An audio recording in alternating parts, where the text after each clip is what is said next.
All right, thank you, Sergeant Ingram. Ladies and gentlemen, please be seated. All right, ladies and gentlemen of the jury, good morning. Good morning. All right. Without further delay, we're going to go ahead and continue with the presentation of the state's case. All right, counsel, call your next witness. Good morning, Your Honor. The state at this time calls Gregory Pfeiffer to the stand. All right, summon Gregory Pfeiffer, please.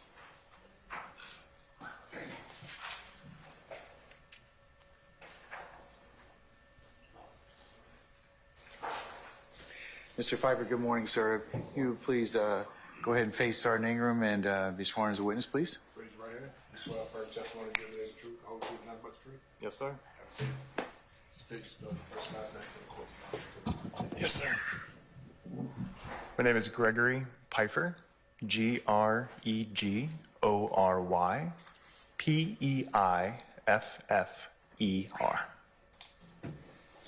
Good morning, Mr. Pfeiffer.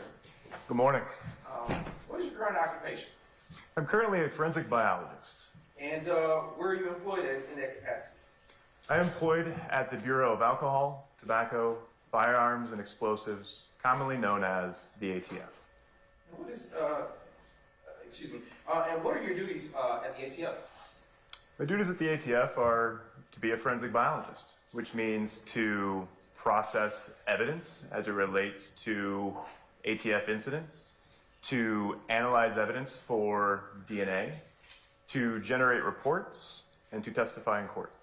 And have you worked in any other capacity prior to your employment with the ATF? Prior to my employment with the ATF, between 2012 and 2015, I was employed by the Georgia Bureau of Investigation, Department of Forensic Sciences, commonly known as the State Crime Lab. And what was your official title or role there? My title at the GBI was also as a forensic biologist. And what were your duties or responsibilities at the GBI as a forensic biologist? Similar to those of the ATF as a forensic biologist, the duties are the same. So my duties at the Georgia Bureau of Investigation were to process evidence from state and local agencies that was submitted to the GBI Crime Lab, process that evidence for biological material, analyze biological material for the presence of DNA profiles, generate reports, and testify in court. And can you tell the jury what your educational background is? I received a Bachelor's of Science in the specialty of genetics from Iowa State University in 2004. Okay. I am not finished, sir. and then in 2012, I received a Doctor of Philosophy, also in genetics. At that same time, I also received a graduate certificate in forensic sciences. I am now done. There we go. Yes, sir. And were you required to undergo any specialized training to become a forensic biologist? To be a forensic biologist, the specialized training really comes in on-the-job training. So at the Georgia Bureau of Investigation, I underwent a many-month training program that included oral lectures, written examinations, proctored examinations with evidence, supervised casework that ultimately culminated in a mock court.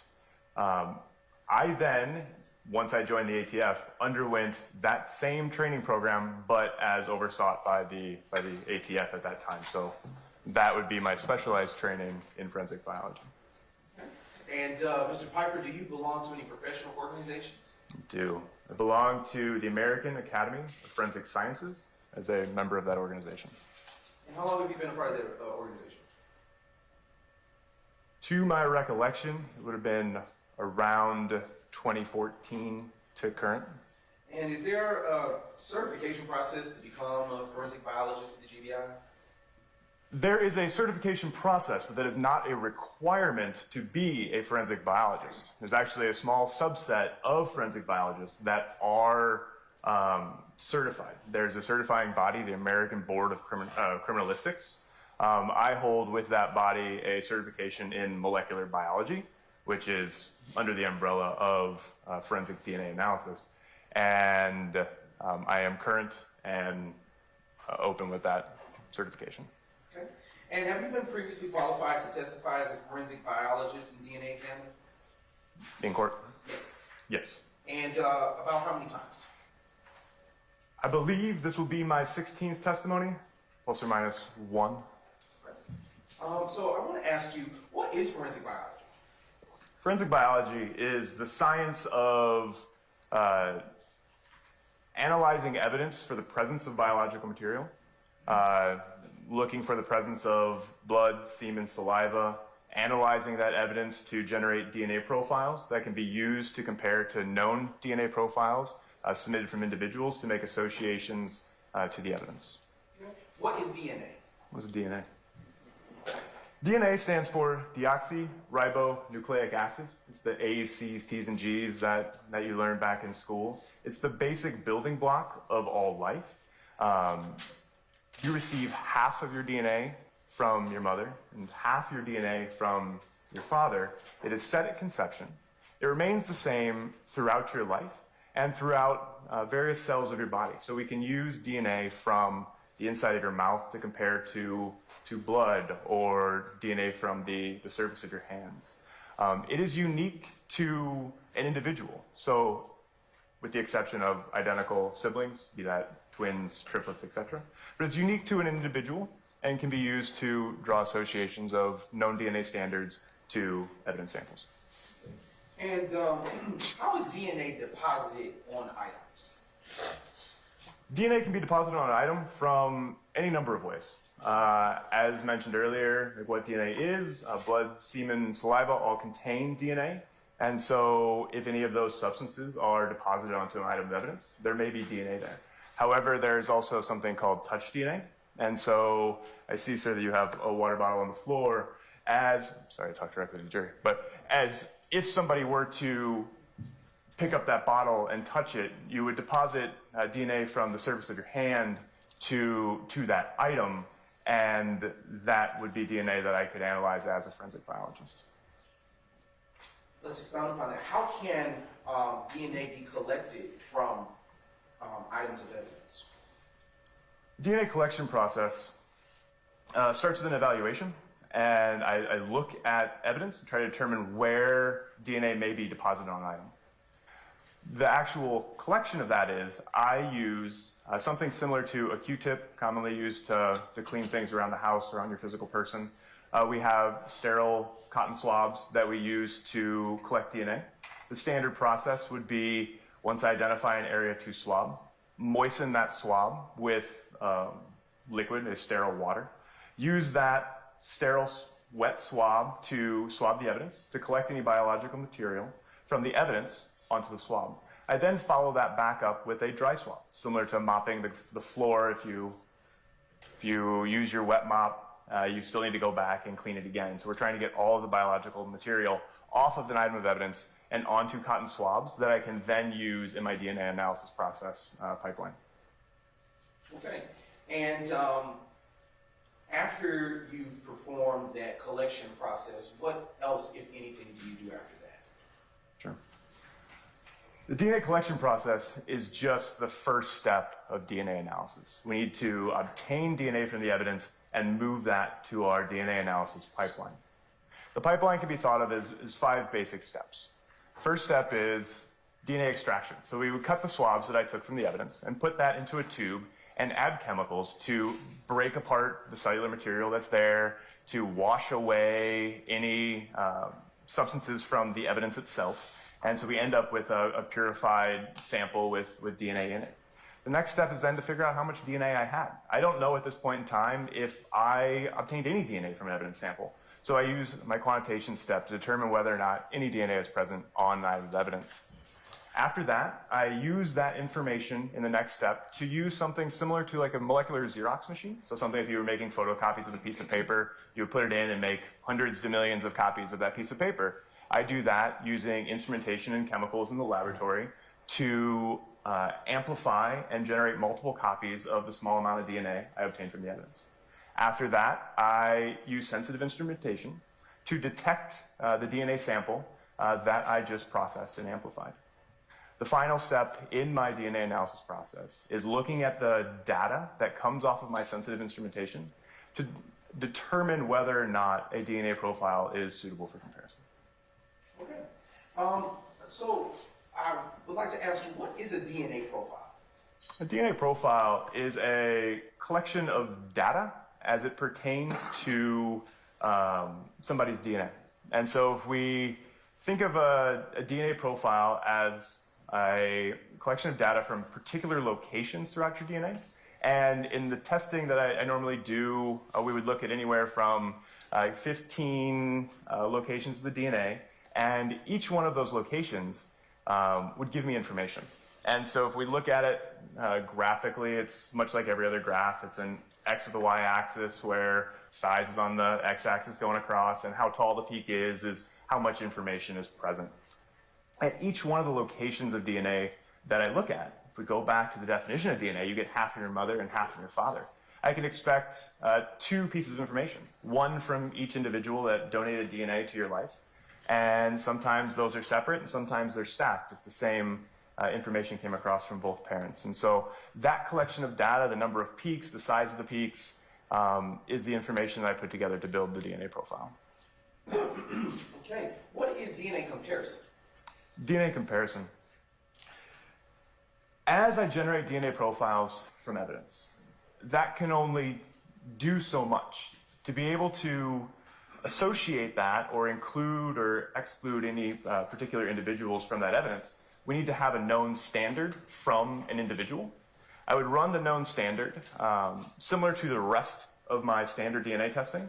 I would generate a DNA profile from the known standard, and then once I have all of that information for those two DNA profiles, it's as simple as looking at one, looking at the other, and determining whether or not there's a match or if they're the same. So if we think of the simplest option, a single source DNA profile to a known standard, I would expect that they would give me the same DNA information at each location that I would see in the DNA profile. And when you say a known standard, what do you mean by that? So known standards typically come in as something called a buccal swab, which is a fancy word to say just the cells on the inside of your mouth. So as known standards are collected, it's usually that same cotton swab that I use to collect from the evidence, but is used on the inside of an individual's mouth, packaged and sent into the laboratory, saying that these samples came from this individual. Okay, and what are the potential outcomes of DNA comparison once you finish your analysis? So as I make comparisons, the basic determination is whether or not there's a possibility that somebody is included in the evidence, meaning the DNA types match, that they're similar across, or that a person is excluded, meaning that there's at least one difference in the DNA, that they're not included as a particular sample. So inclusion and exclusion with the level of testing here. What are the quality standards, if any, for DNA examination? There are various accrediting bodies for crime laboratories, such as the American Society of Crime Laboratory Directors Laboratory Accreditation Board, or ASCLD Lab, who then audit a laboratory to a certain set of standards, the International Organization of Standards 17025, for example, which is what the accreditation standard for the Georgia Bureau of Investigation was when I was there. There's also another set of quality standards. These are written and published by the Federal Bureau of Investigation, and they're known as the Quality Assurance Standards, or QAS. It is also a series of requirement documents that a laboratory must meet and then are audited to on a regular schedule. Have you had the opportunity to personally perform DNA analysis? I have. Okay. And how do you determine whether a known DNA profile is consistent with a known sample profile?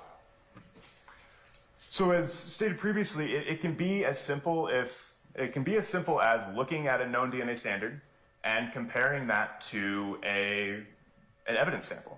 So if we take just one location of DNA and I see that there's a 910 at this location and the reference standard is also a 910, At that, there's an inclusion at that location, and then I do that for each location throughout the DNA profile, so up to 15 locations. And if they match it every single one of those, then every single one of those that is used in comparison then is a match.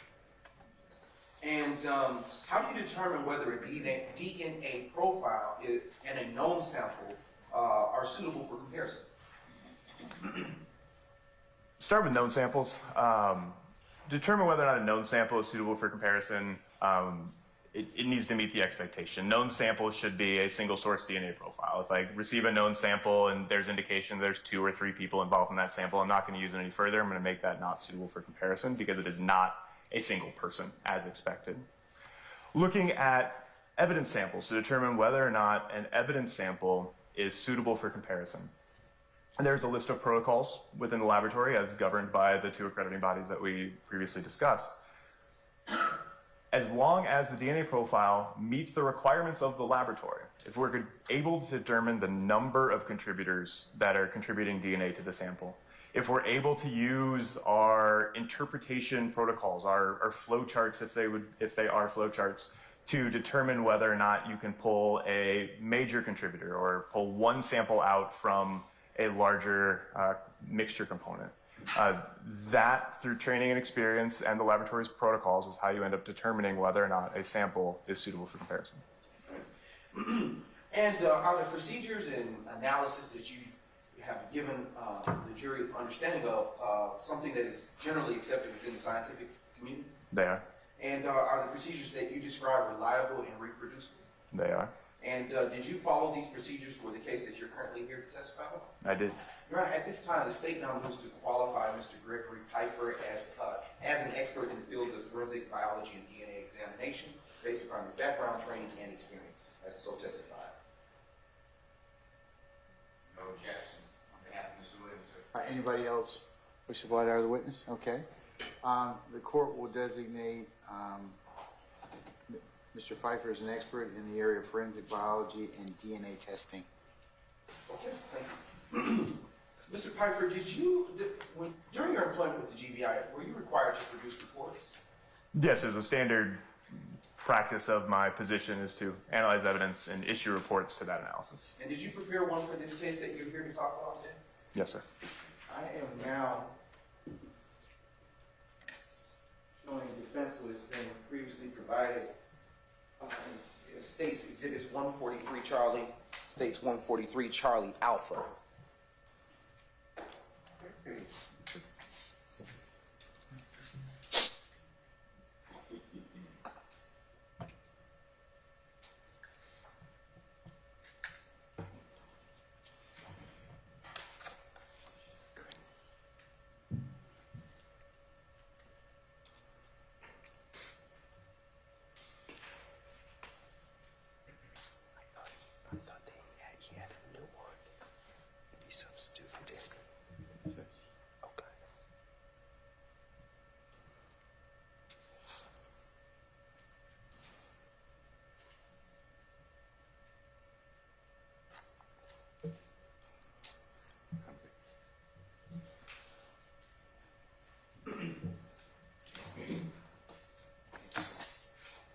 Now approaching the witness, Your Honor, with your permission, states Exhibits 143 Charlie and 143 Charlie Alpha. You may, sir. Thank you.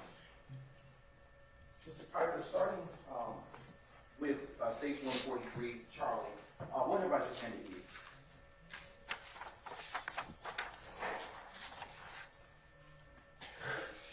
This is the Georgia Bureau of Investigation, Department of Forensic Sciences official report to the analysis that I performed in this case. And how do you know what it is? Well, I can see the header of the report that has the DOFS case number listed at the top, including my name, title, and signature at the end of the report. What is states 143 Charlie Alpha?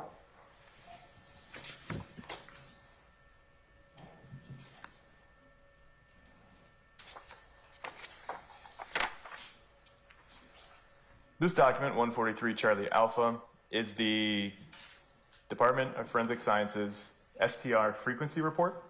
In more simpler terms, this is the document that supports the statistical conclusion made and supported in this report. And how do you know that what is States 143 Charlie Alpha? I recognize it again by the header of the report, a note by our laboratory information management system that it was inserted into the record by myself on April 2nd, 2014, and that the analyst of record on the document is Gregory Pfeiffer, which again is me. And has either exhibit States 143 Charlie or 143 Charlie Alpha been altered in any way, shape, or form? The state's exhibit number has been added to both documents. Your Honor, at this time, but other than that, it is materially the same way as you last prepared. Other than that, I see no differences. At this time, Your Honor, the state now moves to admit States 143 Charlie and 143 Charlie Alpha into evidence at this time. Your Honor, I object on continuing witness, which you said we take up later, otherwise I don't have an objection for purposes of this, if he needs the first testimony. All right. Your Honor, I'll add my objection is also that it's hearsay. I understand it's live testimony, but the report itself. Okay, your objection is overruled, and I'll take up the other issue later, but it will be admitted as States 143 Charlie and 143 Charlie Alpha. Thank you, Your Honor. It can be published as you see fit. Thank you, Your Honor. And it is coming up.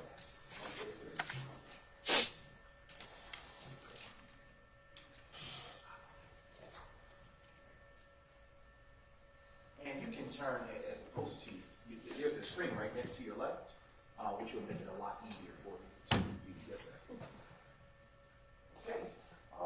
Starting at the top, is there a DOFS case number associated with this report?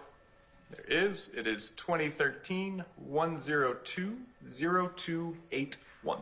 And what does DOFS stand for? Department of Forensic Sciences. It is a department of the Georgia Bureau of Investigation. And upon what date are you seeing on this report? What date are you seeing on this document that this report was prepared? This report is dated and issued as of April 10th, 2014. It is in the header in the bottom right. And can you describe what it is that ASCLAB Lab International accredited is on the report? ASCLAD Lab. This is in the middle, right next to the barcode. This is the American Society of Crime Laboratory Directors Laboratory Accreditation Board. This is the accreditation board that I referred to earlier as far as quality standards for a testing laboratory. It is just noting that in 2014, the Georgia Bureau of Investigation adhered to these standards. Based on your report, did the GBI Crime Lab receive any evidence pertinent to this case? You can scroll down a little bit. Is this a touchscreen? Oh, actually, it's control from here. Okay.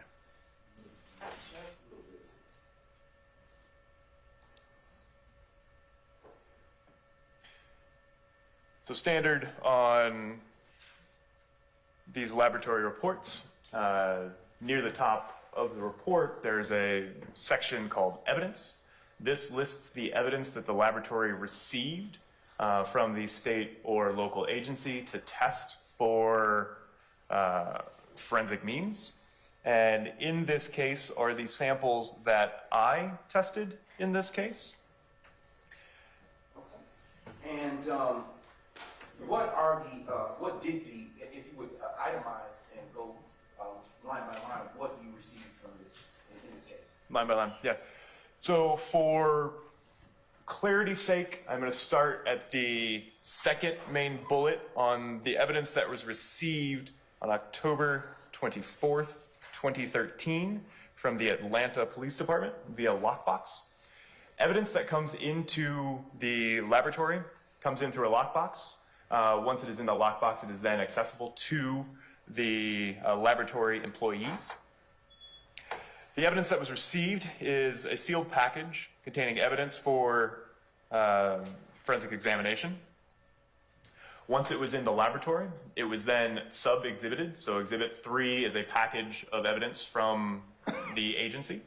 Item 3A, as noted on this report, was sub-designated from other evidence, and it is a Ruger 9mm firearm bearing the serial number listed here on the report, 302-44238. The next item of evidence is item 4. It is again a package containing evidence for forensic examination. The exact items or exact forensic examinations are listed on that line item. But it was then sub-designated as 4A, which is a Taurus 9mm pistol bearing the serial number TCX63132. The next item of evidence was Exhibit 5, again a package of evidence that was sub-designated as 5A, a Taurus 40 caliber pistol with a serial number of SAN 09791.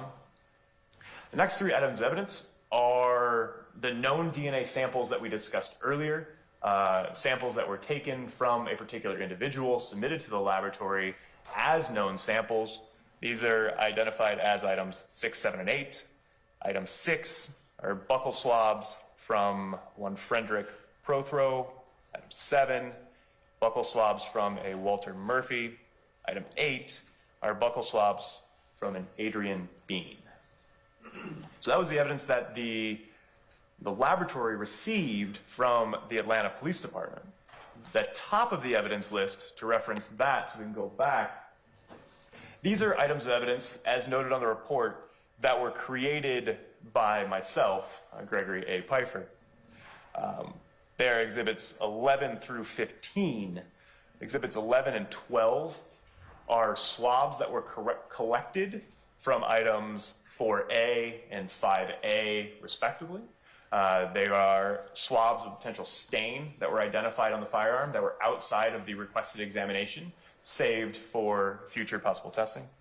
Exhibits 13, 14, and 15 are saved DNA product, DNA extract. So I had more DNA that I needed for my testing, so we retained this within the laboratory. They are 13, 14, and 15 from items 3A, 4A, and 5A, respectively. I want to go back to a few things that you spoke about earlier during your response. When you say sub-designated, what does that mean? Great question. So, if we receive evidence that has multiple components inside of a single box, for instance, if there was evidence that came in that had a firearm, an ammunition magazine, as well as intact ammunition cartridges, it is easier for tracking throughout the laboratory and denoting where samples came from to sub-designate that evidence using letters in this instance. So 3A, for example, the firearm became 3A, and it is beyond my recollection for the ammunition magazine and the ammunition cartridges on what those are designated, but we can speak directly to a subset of the evidence by sub-designating these numbers. And earlier you talked about a lockbox. Can you tell the jury why evidence was arrived in a lockbox? Yeah. So quite often, when state and local agencies need to deliver evidence to the state crime lab, there needs to be a secure chain of custody from the submitter to the laboratory. There needs to be an interaction between those two entities. To facilitate that, you would need in-person interaction or a secure means of transfer. The secure means of transfer is what was used at the Georgia Bureau of Investigation via a lockbox. The agency, submitting agency, can show up at the crime lab, access through a secure door, access a secure locker, submit the evidence to the laboratory, make the request for what forensic examinations they need to do, place it into that lockbox. Once it is closed, it is only then accessible to the laboratory. That maintains that chain of custody that they put it in and the only people that can get it out are the crime lab.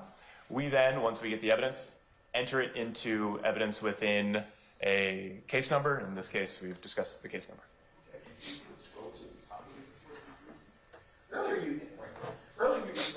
received this, the evidence that you test here from the Atlanta Police Department, based on your report, from who requested testing on this evidence that you analyzed here? Referencing the report, it is a D. Quinn that requested this examination. Are there case subjects of vote associated with this report? Referencing the report, there are 4 individuals listed in the case individual section. 3 of them are denoted as subjects: an Adrian Bean, a Frederick Prothro, a Walter Murphy, and then there's 1 designated as victim, E. Robeson-EL. Earlier you stated that, and if you will scroll down just ever so slightly, thank you, right there. Earlier you stated that you created certain evidence numbers or evidence within this report that is referenced. Can you tell the jury why that was? So any product of my examination needs to be tracked for a chain of custody. Just like all evidence, we need to maintain the chain of custody to provide integrity. In this case, the DNA extracts that I generated, again, I did my 5-6 step process: DNA collection, extraction through profile development. If I didn't use all of the DNA, if I didn't consume the sample to generate my DNA profile, I have evidence left over at that point. I have extracted DNA that could be saved for potential retesting in the future. With that, I then create within our laboratory information management system an item of evidence, a tracking number for that evidence. Same goes for exhibits 11 and 12, the swabbing of those 2 stains on items 4A and 5A. I took swabs that I did not use in my testing, and those need to be tracked throughout our system for potential use at a later time. That's why those were all entered as new evidence or created by me through my testing process. And is that something that you would routinely do throughout your time at the GBI if the occasion should arise? Yes. Anytime that I create something or I generate some sort of continuing evidence, I create a number for it and enter it into our laboratory information management system. Just a brief indulgence, Your Honor. And Mr. Piper, I'm going to direct you to your left, where there are some gloves right behind you, and would ask that if you would retrieve 2 for yourself and 2 for me. Let's go, people. For yourself.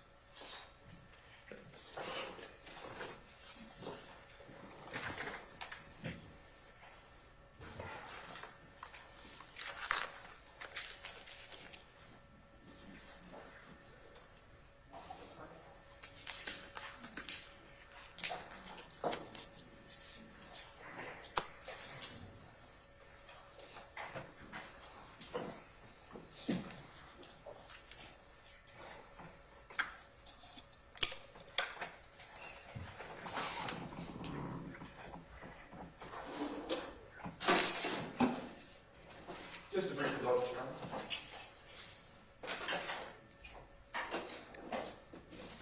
I am now approaching you with what has been pre-marked as state, I'm showing defense counsel, what has been pre-marked as state's exhibits 147 Charlie, 148 Charlie, 144 Charlie, 145 Charlie, 146 Charlie. Would you like some gloves to hold? Sure. No? Okay.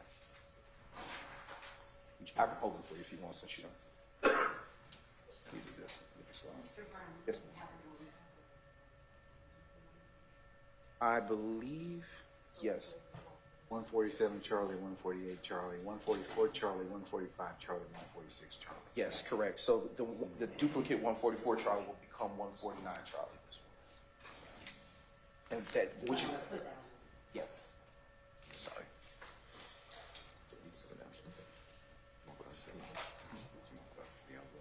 No.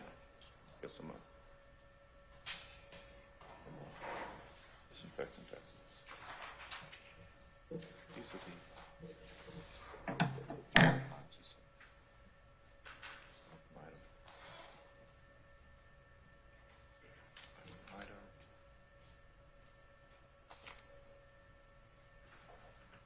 So that's perfect. It's going to be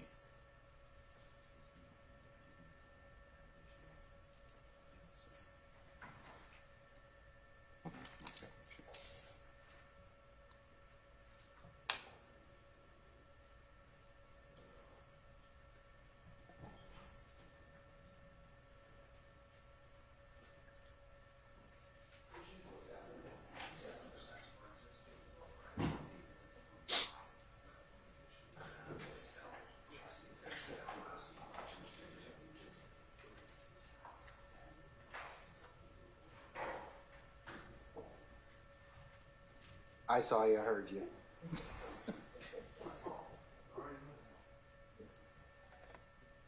All right, I am now approaching you, Mr. Pfeiffer, with State's Exhibits 147, Charlie, 148, Charlie, 149, Charlie, 146, Charlie, and 145, Charlie. Can you take a moment to review what I have just handed you and look up at me after you have done so?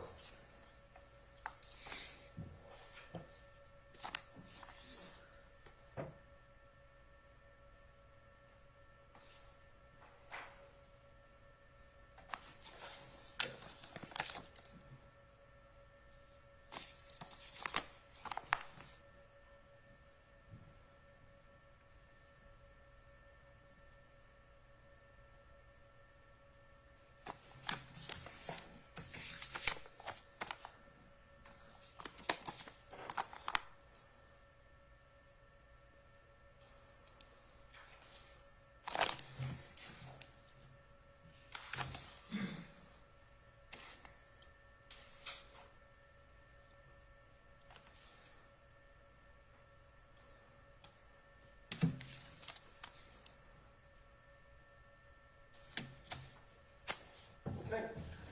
What have I handed you in form of State's Exhibits 145, Charlie, to 149, Charlie? Sure. 3 of these, 145 Charlie, 146 Charlie, and 149 Charlie, are the known reference samples that are listed in my report as items 6, 7, and 8.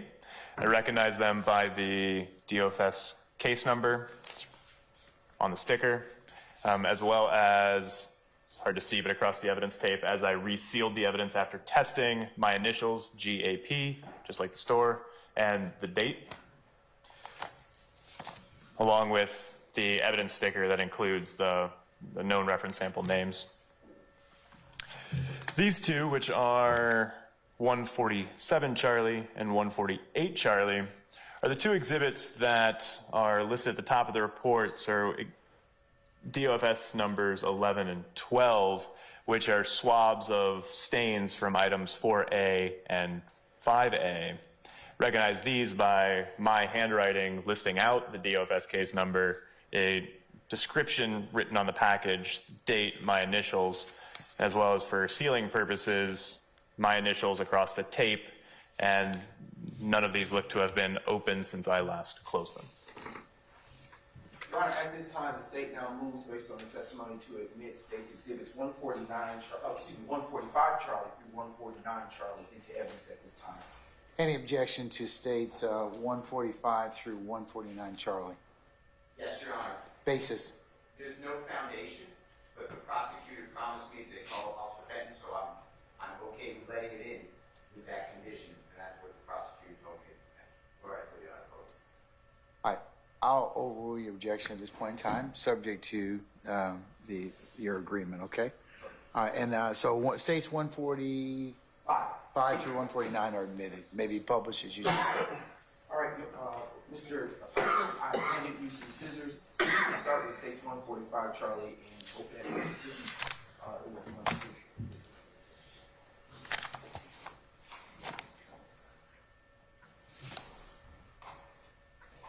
So at this point, for clarity, I apologize to ask for clarity.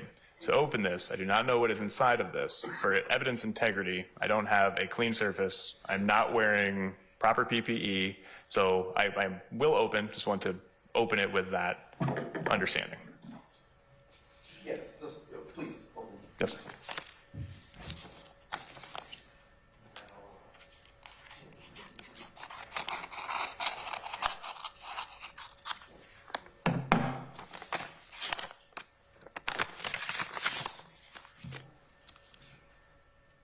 There's one more envelope inside of that envelope. And if you would just be as kind as just open it and look inside without putting evidence on the top of the witness, and it would be appreciated.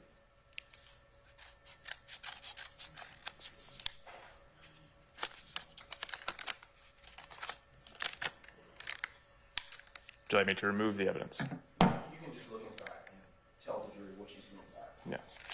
So inside this package They are cotton swabs, similar to the Q-tips we discussed earlier. They're wooden sticked with a cotton flocked end, and these are the buccal samples from identified as Walter Murphy. Okay. All right. Let's transition to State's Exhibit number 46, Charlie.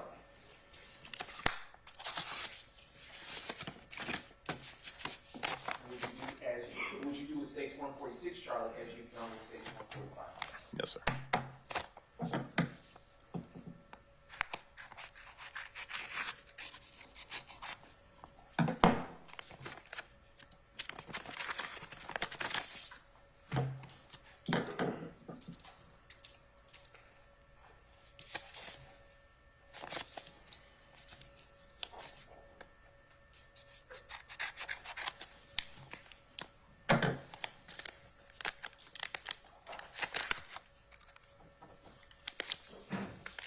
The evidence inside of this package is the same. They're wooden sticked cotton swabs.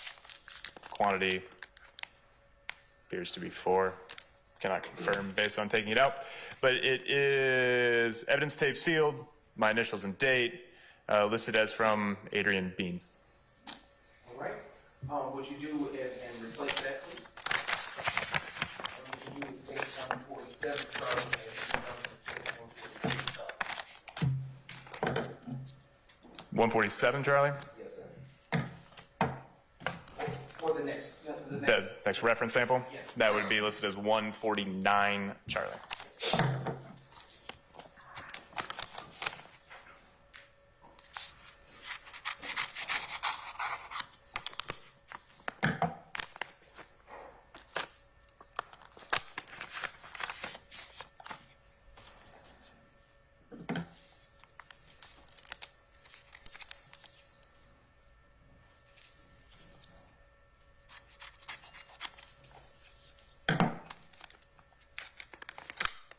Guess the wrong end.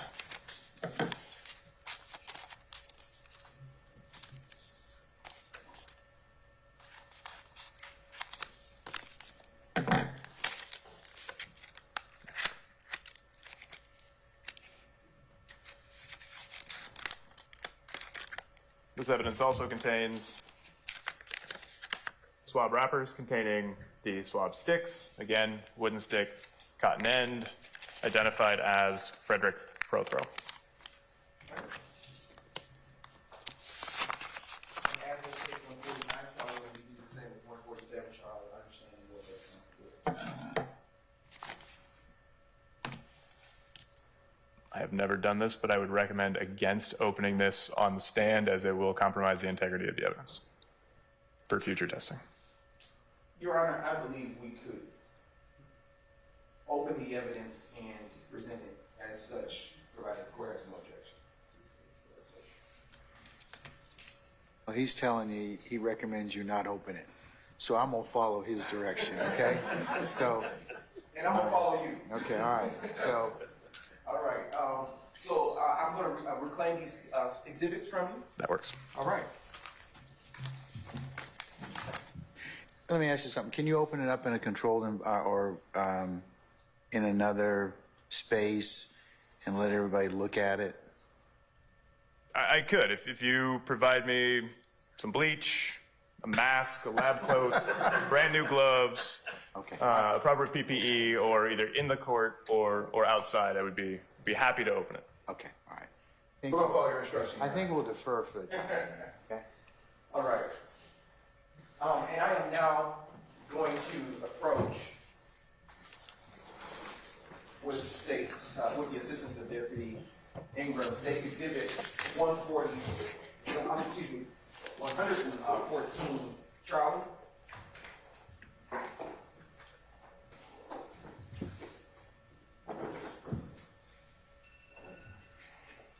But prior to doing so, Your Honor, I am going to allow defense counsel to see State's 114, Charlie.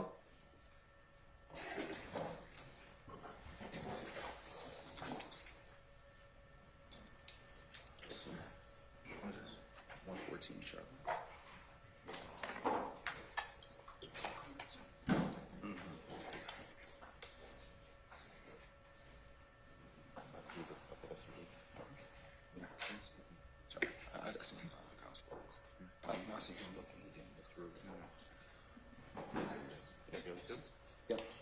substance.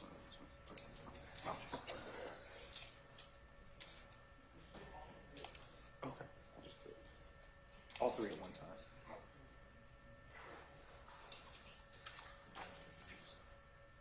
Okay. I am going to show the defense counsel, if you all state, I'm going to show you what has been previously marked as State Exhibit 115, Charlie.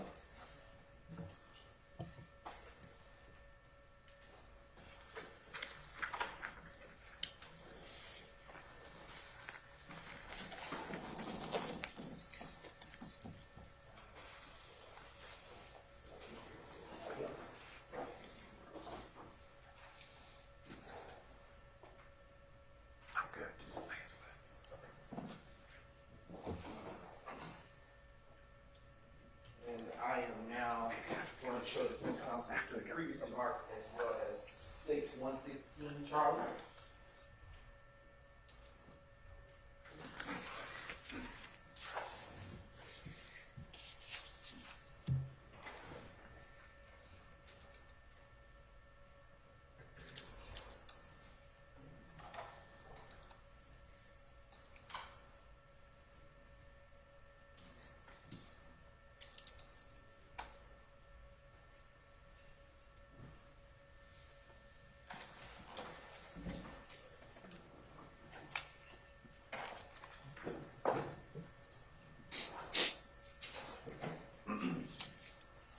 Starting with States Exhibit 114, Charlie. Thanks, sir. Can you take a moment to review that and then tell me what you are looking at that I just handed?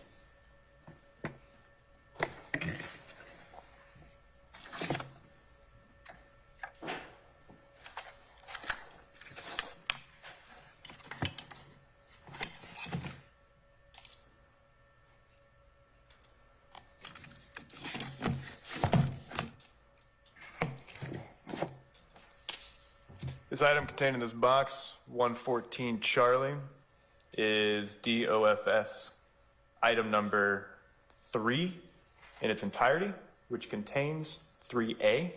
I recognize this based on the DOFS case number written on the sticker, my initials, and date across the evidence tape on the box. Okay. Bless you. I am now going to reclaim from you States 114 Charlie. We'll show you what has been also pre-marked as States 115 Charlie, which has already been shown to defense counsel. And with the last exhibit, would you please open that exhibit and tell me what it is that I'm in?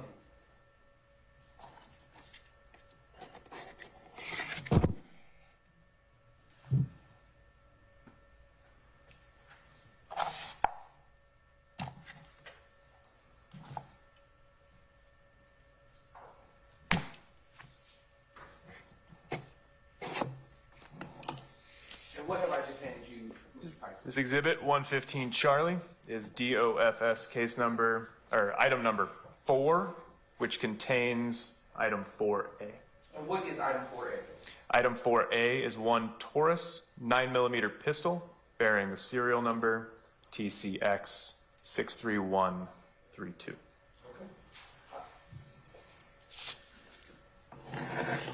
I'm going to reclaim from you States 115 Charlie, and I'm going to give you again States 114 Charlie. And can you tell me, or tell the jury, excuse me, what is contained? What is the item that is contained in these States 114 Charlie? Yes, sir. I apologize. It is not evidence. Is there an objection, Mr. Steele? Yes. What's your objection? It is not an evidence yet, Your Honor. I sustain the objection. You can just lay a little more foundation, okay? What is contained in States 114 Charlie? I'll overrule that, okay? And it's the same premise. I'll overrule the objections, okay? Because he's got to identify he's got to be able to identify the item, okay? You may answer the question. 114 Charlie contains one Ruger 9mm pistol bearing the serial number 302-44238. along with the rest of item 3. And does it, is the box that I've handed you also contain a serial number that pertains to your report? This box has the DOFS case number on the DOFS case sticker, as well as my initials and date that I sealed the box. And as I'll ask you a question, is 114 Charlie, which I reclaimed from you, also one of the items that you tested, took a sample from? I took a sample from 114 Charlie. Did you also take a sample from states 115 Charlie? This is item 114 Charlie. Excuse me, 115 Charlie. Right. Yes, I did also sample from 115 Charlie, which was discussed earlier as the Taurus 9mm pistol. All right. And I am now going to show you what has been previously marked as states 116 Charlie. And as with the prior exhibit, I'm going to ask you to look in, and after you've done so, review what is contained therein. Look up at me and tell me what's in it.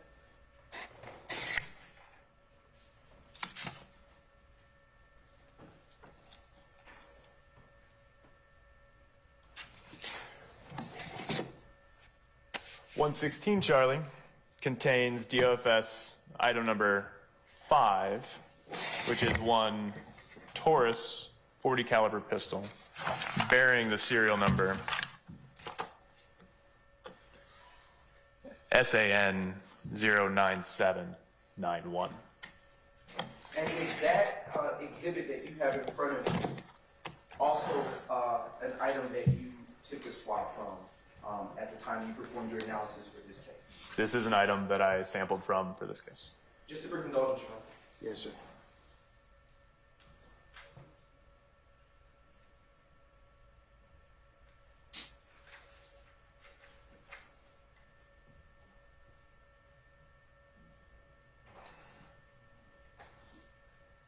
Okay.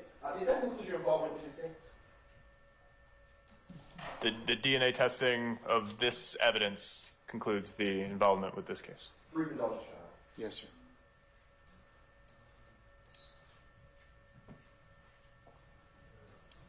At this time, Your Honor, the state now moves to admit into evidence states 114 Charlie, 115 Charlie, 116 Charlie. Any objection to states 114, 115, or 116 Charlie? Your Honor, based upon our previous agreement, I won't object, so if it's not moved up. You can renew your objection at that time. Okay, all right. That's fine. All right, states 114 Charlie, 115 Charlie, and 116 Charlie are admitted subject to additional foundation.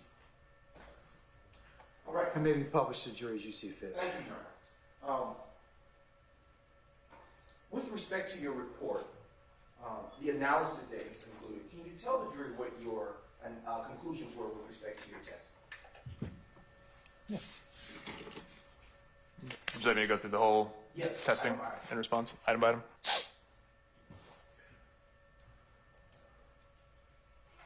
With this testing, we sampled the grips, the textured areas of the grips, and the trigger from each of the 3 firearms discussed earlier. DFS items 3A, 4A, and 5A.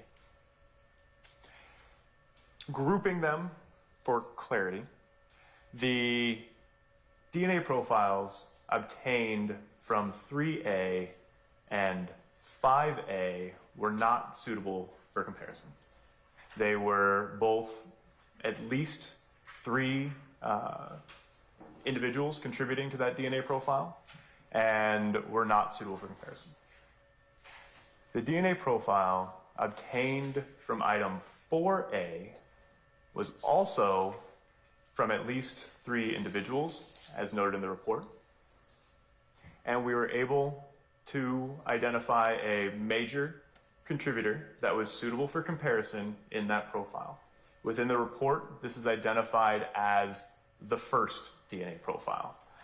It is a profile that is suitable for comparison. The other components of that mixture, persons 2 and 3, were not suitable for comparison, so we didn't draw any conclusions or any comparisons to those components. There was a comparison made to the major DNA profile from item 4A. We compared that DNA profile to the known standards from Frederick Prothro, from Walter Murphy, and to Adrian Bean. The comparison showed that Walter Murphy was a possible contributor to the major component DNA profile obtained from item 4A. The other two individuals were excluded as possible contributors to this profile. So that means that Frederick Prothro and Adrian Bean were excluded as contributors to the major component of item 4A. The weight of that association, or the statistical number that accompanies that statement that Walter Murphy was included as a possible contributor, is this. Assuming the major component is a single contributor, the probability of randomly selecting an unrelated individual within the population is 1 in 5 trillion Caucasians and 1 in 230 billion African Americans. Earlier, you stated just a few moments ago that that the results that you got were not suitable for comparison, to use your words. Can you tell the jury what you mean by that? Sure. A profile is either suitable for comparison or not suitable for comparison based on the laboratory's protocols and the analyst's training and experience. For example, if there is 4 or 5 or more individuals contributing to a DNA profile, the complexity is just far too great for the DNA analyst to make associations to that profile. If there isn't enough information within a DNA profile to draw conclusions, that profile is also not suitable for comparison. And so in this case, with items 3A, the DNA profiles obtained from items 3A and 5A were not suitable for comparison based on the laboratory's protocols and my training and experience at that time. Was there, and in the process of your analysis, was there something that was suitable for comparison? Yes. Okay. The major component from item 4A was suitable for comparison based on the laboratory's protocols at that time. Okay, and what was the result of that comparison analysis? The result of that comparison is that we compared the DNA profile obtained from the major component of 4A to the 3 known individuals submitted in this case. Frederick Prothro and Adrian Bean were excluded as possible contributors to that major component. Walter Murphy was included as a possible contributor to that major component, given the statistics stated earlier. Okay. How were you able to say that there were 3 contributors to the mixtures on the submissions of 3A and 5A? Based on the information that we have of how DNA works, we get half from our mother and half from our father. And if we remember, there are locations of DNA. The DNA you obtain from your mom and the DNA you obtain from your dad are both going to show up at each location. And so at each location of DNA, I have an expectation for a single individual that at most I'm going to see 2 peaks, right? 1 from mom, 1 from dad. As more individuals contribute to a DNA sample, I'm going to see more peaks. If I see 4, expectation of 2 individuals. If I see 6, expectations of 3, continues on with that level. Knowing that it isn't always that simple because there could be stacking of similar DNA types between individuals or within the same individual if you receive the same DNA type from your mother and your father. But that is part of the protocols and the training experience to be able to interpret the DNA profile. But looking at the number of peaks and the relation of the peaks in those DNA profiles, we were able to determine that it was at least 3 individuals contributing to those samples. And Mr. Pfeiffer, did that conclude your involvement with this case? Yes, sir. At this time, Your Honor, I am reclaiming State's Exhibits 116, and the State now refers to the defense for any cross-examination. Okay. Ladies and gentlemen, we want to take a comfort break first? Okay, all right. Councilors, and jurors, we're going to be in recess for about maybe 5-10 minutes to allow everybody to take comfort. We'll come back, okay? All right. All rise.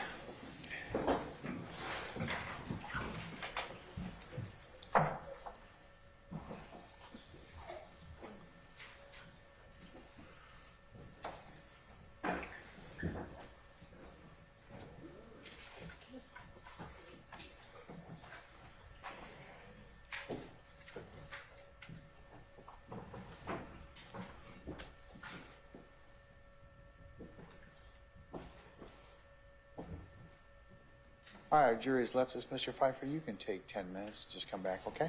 All right, we're in recess for 10 minutes.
You're first. All right, thank you, Sergeant Ingram. Ladies and gentlemen, please be seated.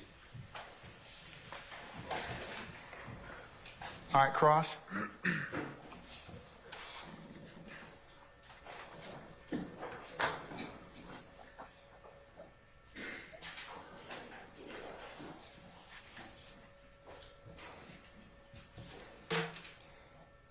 Good morning, Doctor. I just have a couple of questions for you, if I may. You're given, in essence, 3 firearms and the items that came with the firearms that you looked at and identified here today. Is that fair to say? That is correct. And on 2 of the firearms, there was not enough DNA to test to determine who was a major contributor. Is that a fair analysis of what you told us? That is an explanation. However, I would expand upon that and say, in these instances, there was almost too much DNA to test, given that the numbers of contributors that were in these samples were higher than the complexity at which I could evaluate the sample. So it wasn't too little information, it was the complexity of the profile. And then the one firearm that you were able to have a major contributor, just tell ladies and gentlemen, jury, which firearm that was. That was the firearm from item 4A. To reference the report, so the correct firearm is the Taurus 9mm pistol. And then you have major contributors and not major contributors. Is that a fair way to say it? The major contributor and the non-suitable minor components. And the major contributor, you said, is, to a scientific degree that you specified already, is a gentleman you're calling Mr. Walter Murphy. Fair to say? There is evidence to include Walter Murphy as a possible contributor to the major component from that DNA profile, given the scientific weight stated earlier. Now, you also mentioned that a gentleman, Mr. Prethro, remember that name? Yes. And he was excluded from the major component of that DNA. Is that fair to say? Yes. From the component of the profile that we made comparisons to, he was excluded from that component. And the same question and the same answer, I believe, for the person named Mr. Bean. Fair. I stand in objection, Mr. Foreman. You can rephrase it, Mr. Okay. Steele. It's going to be the same question. As to Mr. Bean, remember that name? Yes, sir. Adrian Bean. That person, DNA, the known sample, was excluded from the major contributor on that item. Is that fair to say? Yes, from the component of the mixture that I was able to draw comparisons to, Mr. Adrian Bean was also excluded. Okay. Does not mean that Mr. Bean was not on that firearm, but we're talking about the major component. True? That is correct. No assumptions or comparisons were made to the additional contributors beyond, as the report identifies, I think it's Mr. Murphy. first profile, or the major component. Mr. Murphy. Well, the sample that is associated with Mr. Murphy. I want to thank you, Doctor. Your Honor, thank you so much. All right, any further examination? No, Your Honor. I did not you yet. Okay. All right, Mr. Matthews. Mr. Pfeiffer, good morning, sir. Good morning, sir. I just have a few questions. You talked about touch DNA.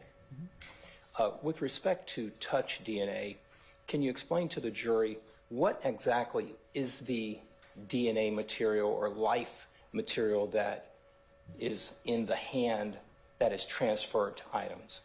Yeah. So touch DNA is sort of a catch-all for biological material in which we haven't otherwise characterized. So we have serology tests for, serology meaning bodily fluids, for blood and semen and saliva to determine those types. Touch DNA is a category for oftentimes a low-level DNA that we don't have otherwise characterized. Most often when touch DNA is used as a term, it truly means because something was touched. And so to answer specifically the question, what is it? Where's the DNA come from? when we talk about touch DNA.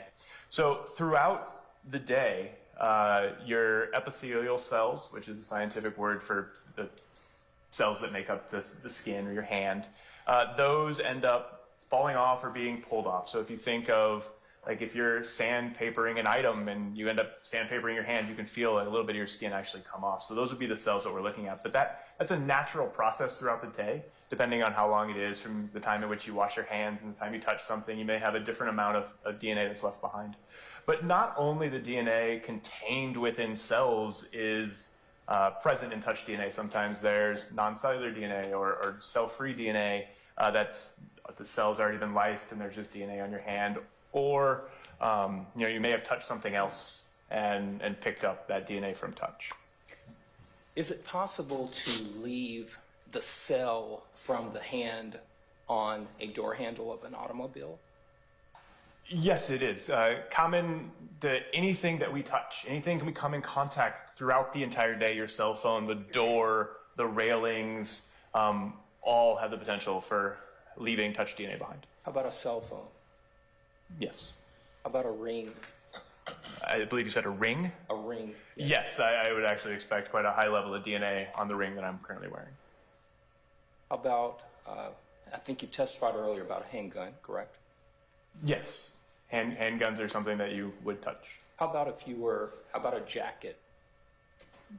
Yes. Where would the cellular evidence be transferred if you were wearing a jacket? So we talked specifically about touch DNA from your hand, but the entire human body is covered in epithelium. Your entire body is covered in skin. And so when we talk about skin or epithelial cells, touch DNA cells, if you will, coming off your hand, any part of your body. So the collar of my shirt is rubbing up against my neck. I am depositing DNA from myself onto my clothing, my jacket, my pants as my wrists are touching them. Anything that we come in contact with, it's not limited to the hands. It could be your forehead. If you're leaning up against a wall, you could deposit DNA from your person to an item. Thank you, Mr. Pfeiffer. No further questions. Yes, sir. Anyone else? Any redirect?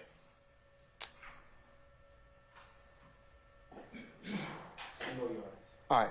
May Dr. Pfeiffer be permanently or temporarily excused the witness? Permanently. All right, Dr. Pfeiffer, thank you for your patience with us. I'm going to permanently excuse you as a witness. You're free to go about your usual duties and avocation. Just don't discuss your testimony with anybody except the attorneys in this case, okay? Yes, sir. All right, thank you, sir. Thank you very much. All right.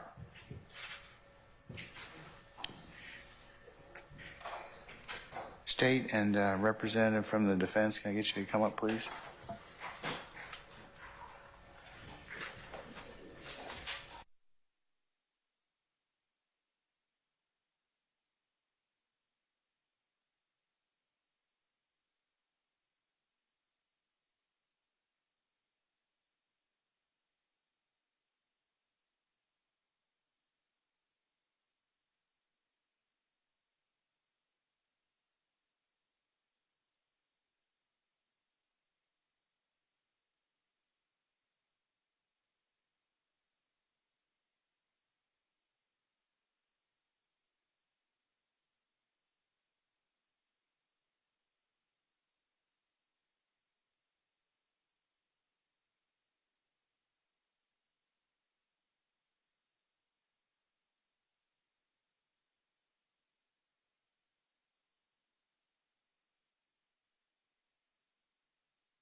Okay, ladies and gentlemen, let me kind of just tell you where we are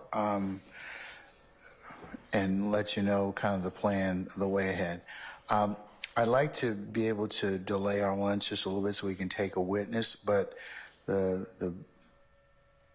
trade-off is that we're going to recess for the day after that particular witness, and depending upon the length. Okay, so you get an early afternoon, and as I mentioned earlier.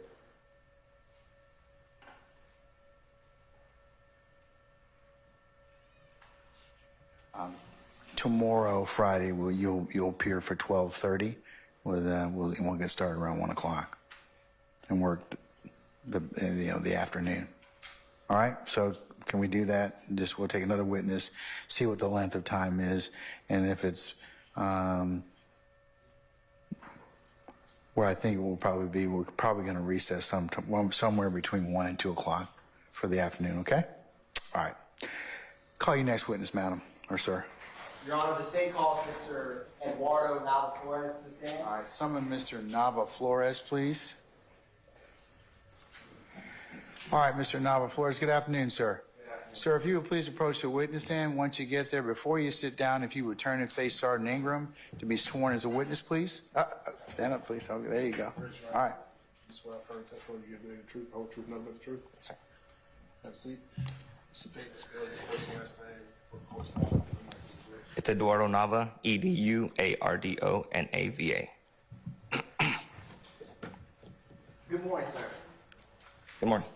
Did you, do you know or did you used to know a Miss Marcela Cisneros? Maricela. How did you know her? I dated her. And when did y'all first meet? Couldn't tell you. I was 18, 2007, 8? And back in 2013, did y'all have a relationship then? Yes. Were you all dating at that point? I believe so, yes. And was she ever a student anywhere? Yeah, she was a student in Kennesaw. And when she was a student at Kennesaw, where did, in 2013, where did you live?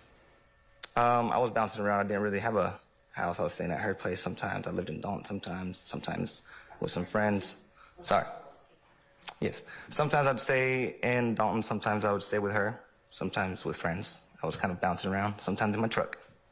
Understood. And did she live near where she was going to school? I believe she lived at the school.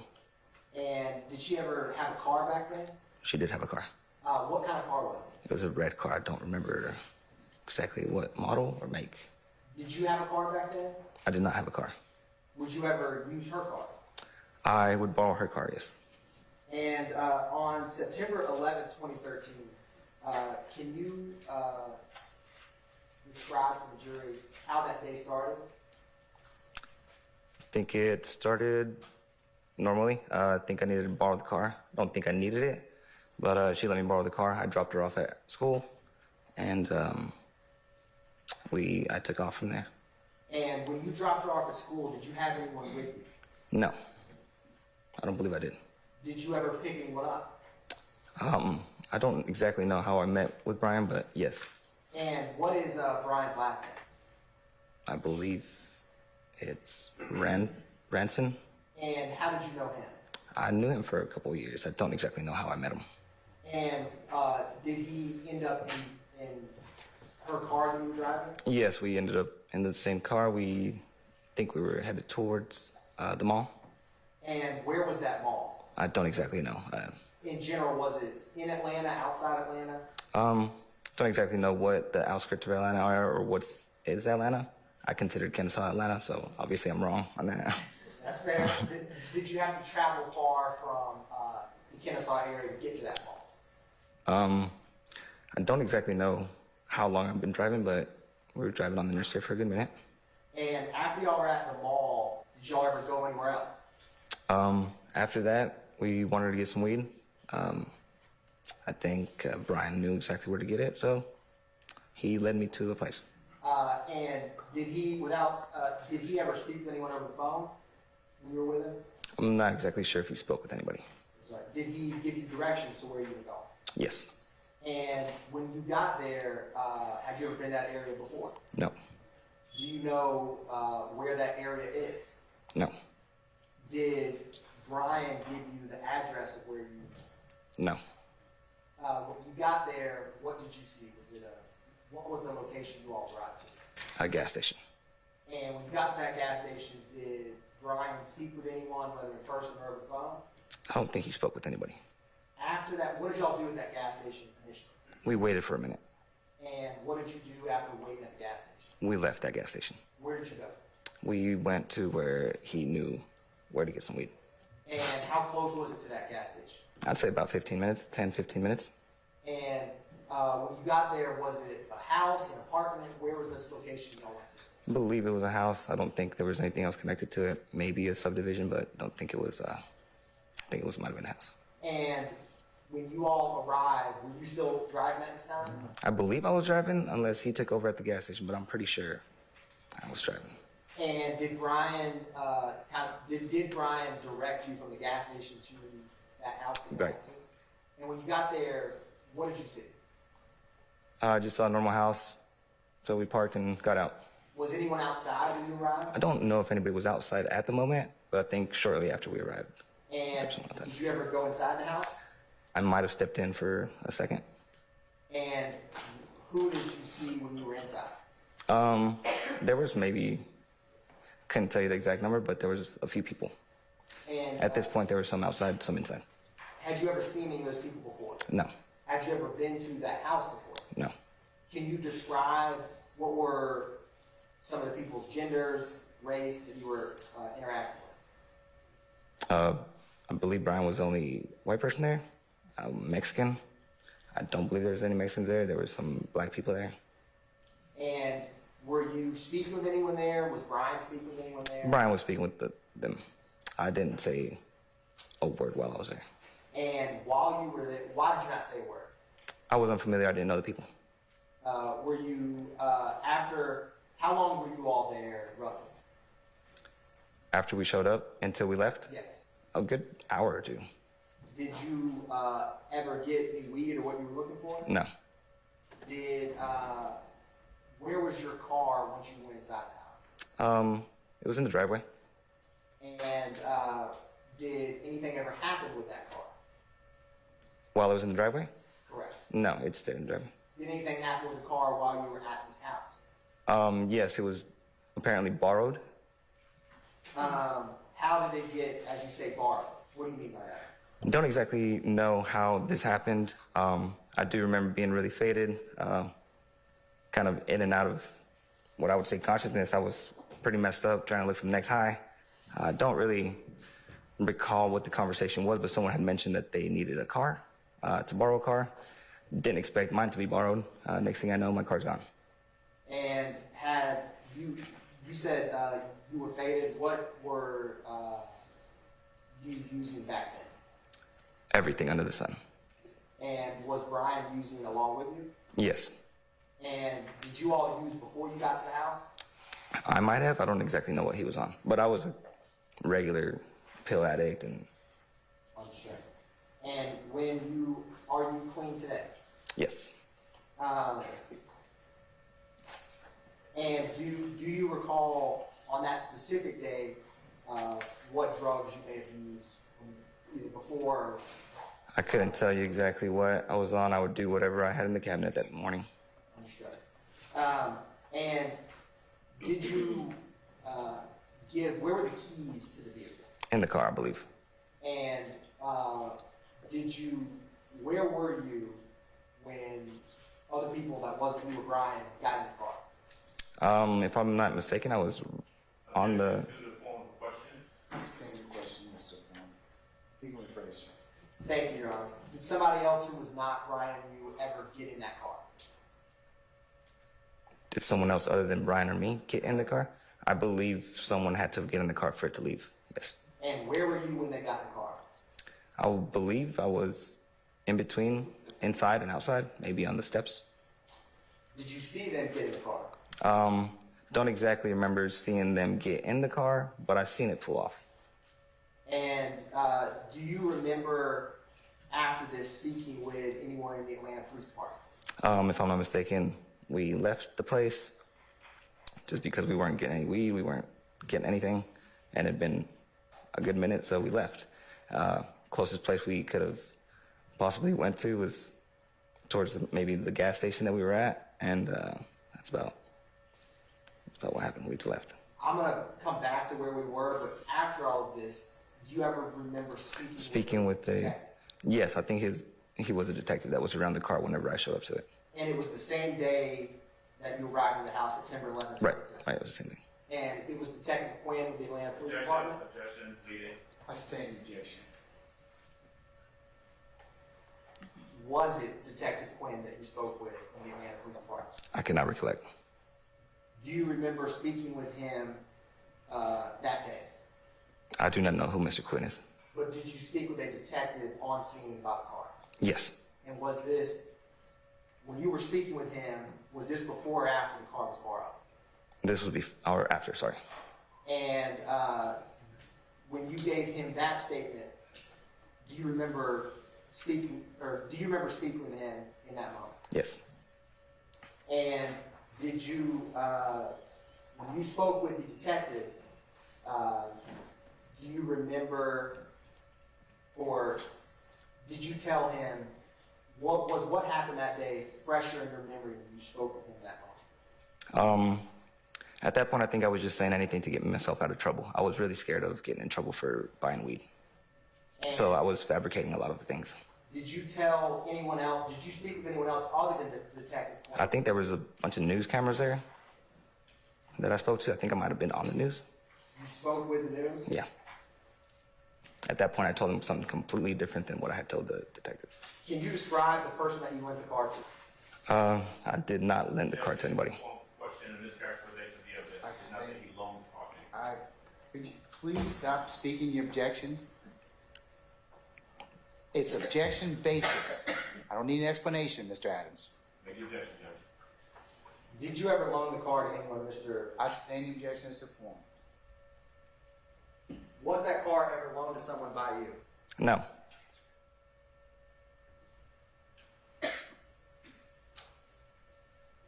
Did you ever give the keys to Brian? I don't believe I handed him the keys.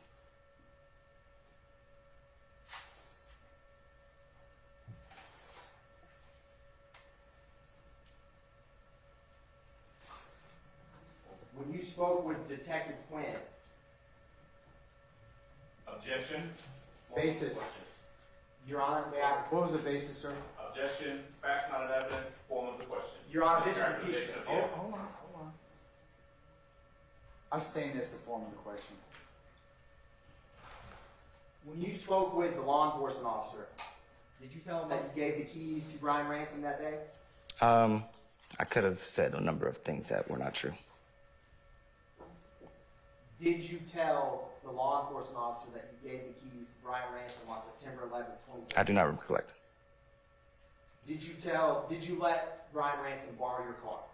Objection. Asked and answered. I'm going to overrule the objection, Mr. Adams. What was the question? While you were at the house, did you Right. let Brian Ransom borrow your car? I don't think I let him borrow the car. I didn't let anybody borrow the car. Do you recall telling the detective that you let Brian borrow your car? I do not recollect that. How many, did you see anyone who went into your car? I did not. Asked and answered. I stand the question. Do you recall telling Detective Quinn that you saw 4 black males get in that car? Objection. Assumes facts not in evidence. I'll overrule that, sir. I do not recollect anybody getting in the car.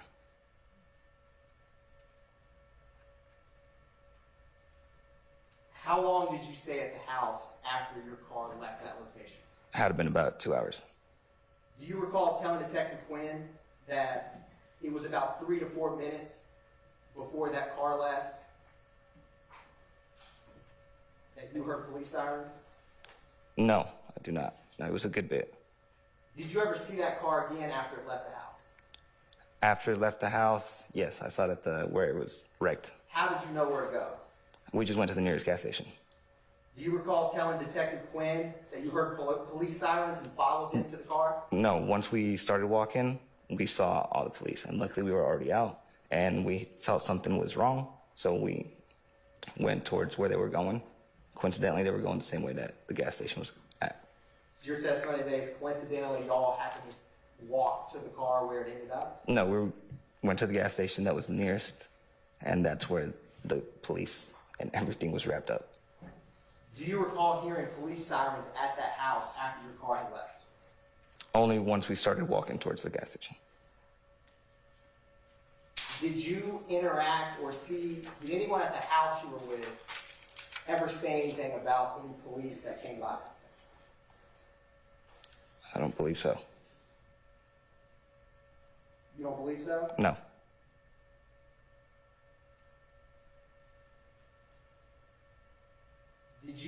Did anyone at the house seem to, that you were with and did not know, have any reaction to any police sirens that went by the house? I don't believe so. I think it was just me. Why did you get a feeling about your car that you just had? Because I'd been there for a very long time. My car had not returned, and I couldn't get a clear answer on where my car was.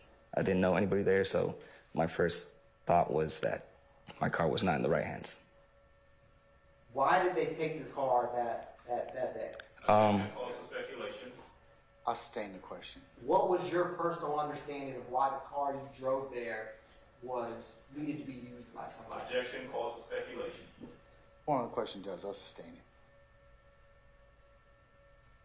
Not exactly why, but you yourself, who was physically present, what was your understanding of when your car left? Did you think it was stolen? Did you think they were going to the store? Did you think they were going to church? What did you think your vehicle was traveling to? I do not exactly know where they were going to. I had heard something about them needing cigarettes or diapers.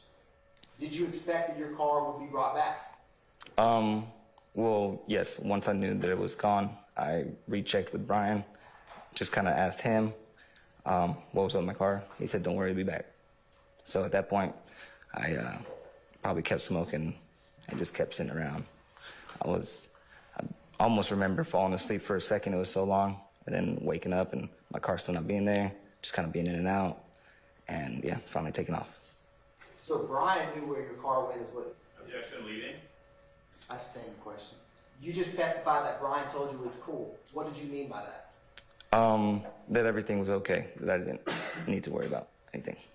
So was Brian aware that your car left? Objection calls for speculation. I sustain the question. What did you take Brian to say that it's cool after the vehicle you arrived there with Brian? I said, "Where's my car?" He said, "Don't worry about it, it'll be back." When you asked him where's your car, he said it's cool, don't worry. Objection to the hearsay. Calls for hearsay. Your Honor, this is his direct testimony a second ago. I'll overrule the objection, Mr. Adams. Sir, when you just said, you asked Brian where's your car, and he said it's cool, were you under the impression that Brian knew where your car went? I was under the impression that, yeah, that my car went somewhere and that somebody knew where it went. If I felt like no one knew where it went, I probably would have left and looked for my car. At that time, did you trust Brian? I trusted Brian, yeah. So when he told you that it was cool, how did you react to that? At that point, I was just content. That was cool. What address did you and Brian Ransom arrive to? To when we found the car? Correct. At the same gas station that I think we stopped at. When you first got to that house where you didn't know anybody, what address was that? I do not know the address. Do you recall telling Detective Quinn it was 2233 Macon Drive where you and Brian Ransom arrived to the car? Absolutely not. I'm going to object improper foundation for refreshing recollection. Your Honor, this is impeachment, not refreshing recollection. I'll overrule the objection. Do you recall what any of the males who got in your car were wearing? Objection to the form of the question. And mischaracterization of the evidence. I'll overrule the objection. You can answer the question, sir. What was the question again? Sorry. Do you recall what any of the males who got in your car were wearing? Absolutely not. No. Do you recall telling Detective Quinn that one of the guys was wearing a white shirt, a white t-shirt? No. Do you know how quickly they got into your car when they jumped into it at that house? No. Do you recall telling Detective Quinn that the 4 black males got in your car like this? At that point, I was telling whoever the detective anything to get myself out of the situation.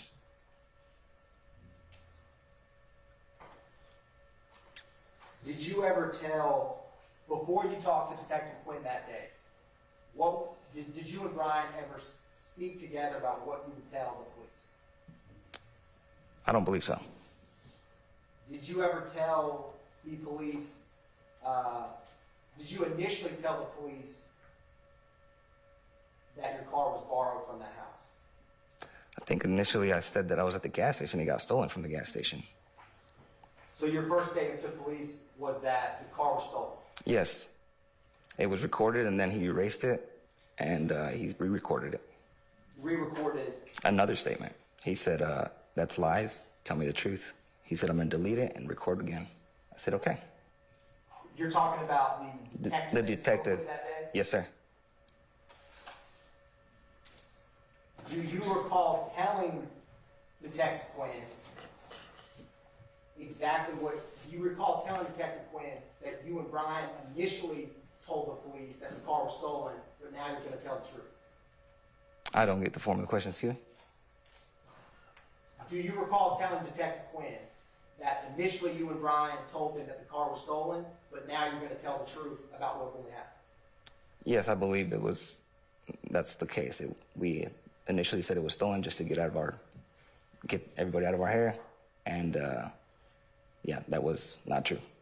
And you and Brian discussed what you would say to the police before you gave the first statement. I stand the questions to form. Did you and Brian discuss that story of the car being stolen before you first spoke with the Atlanta police detective? I don't believe so. I think we just kind of both thought that was the best answer, and I believe that's why he erased the first statements, because he separated us and asked us, and they didn't match up, so he recorded it again.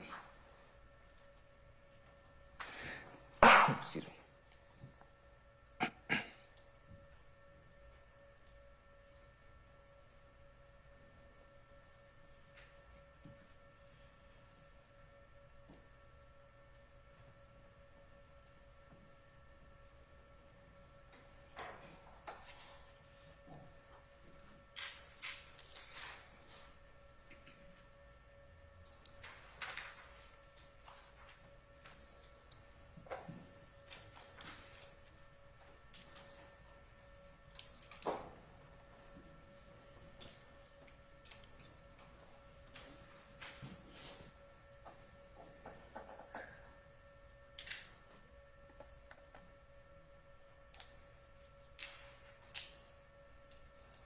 When you spoke with law enforcement on September 11, 2013, were you in a courtroom?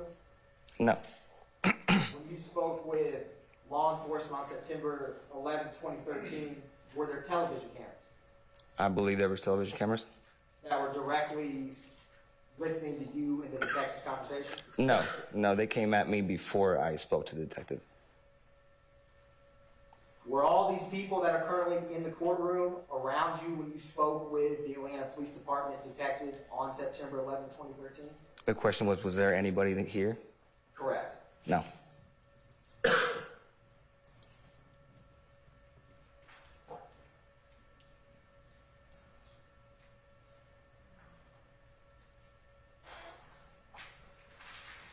And sir, today you don't remember anything of what you told the Atlanta Police Department detective on September 11, 2013? I stand the objection. Sir, do you recall what you told the Atlanta Police Department detective on September 11, 2013? I do not recall what I told him exactly, no.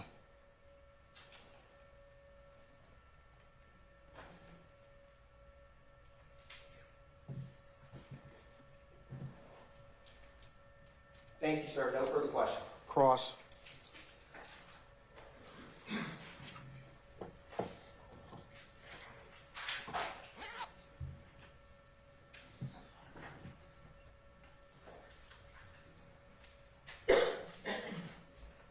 Denalo Flores, good afternoon, sir. Good afternoon.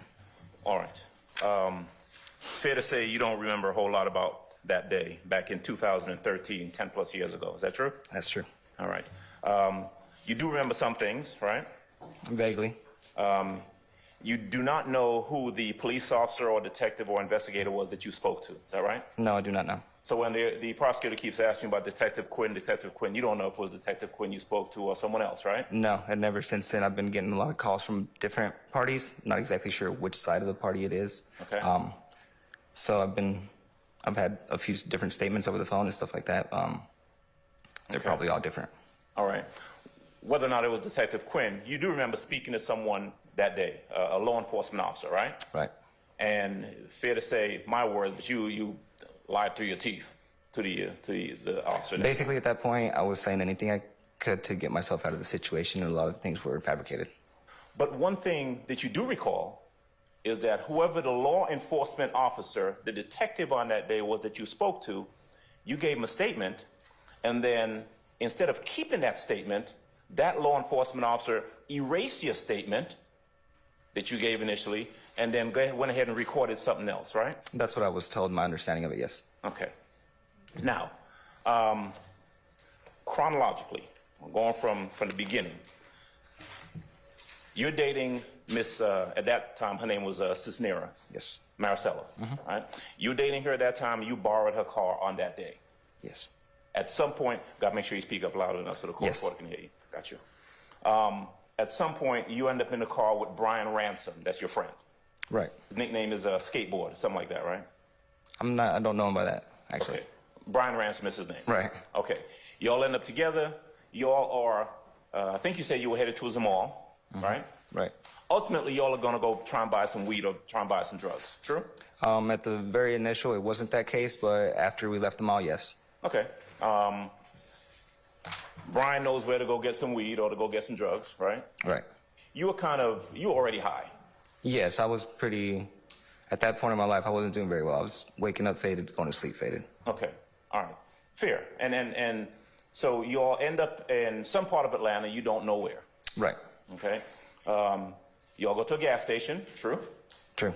You all meet up with someone at the gas station.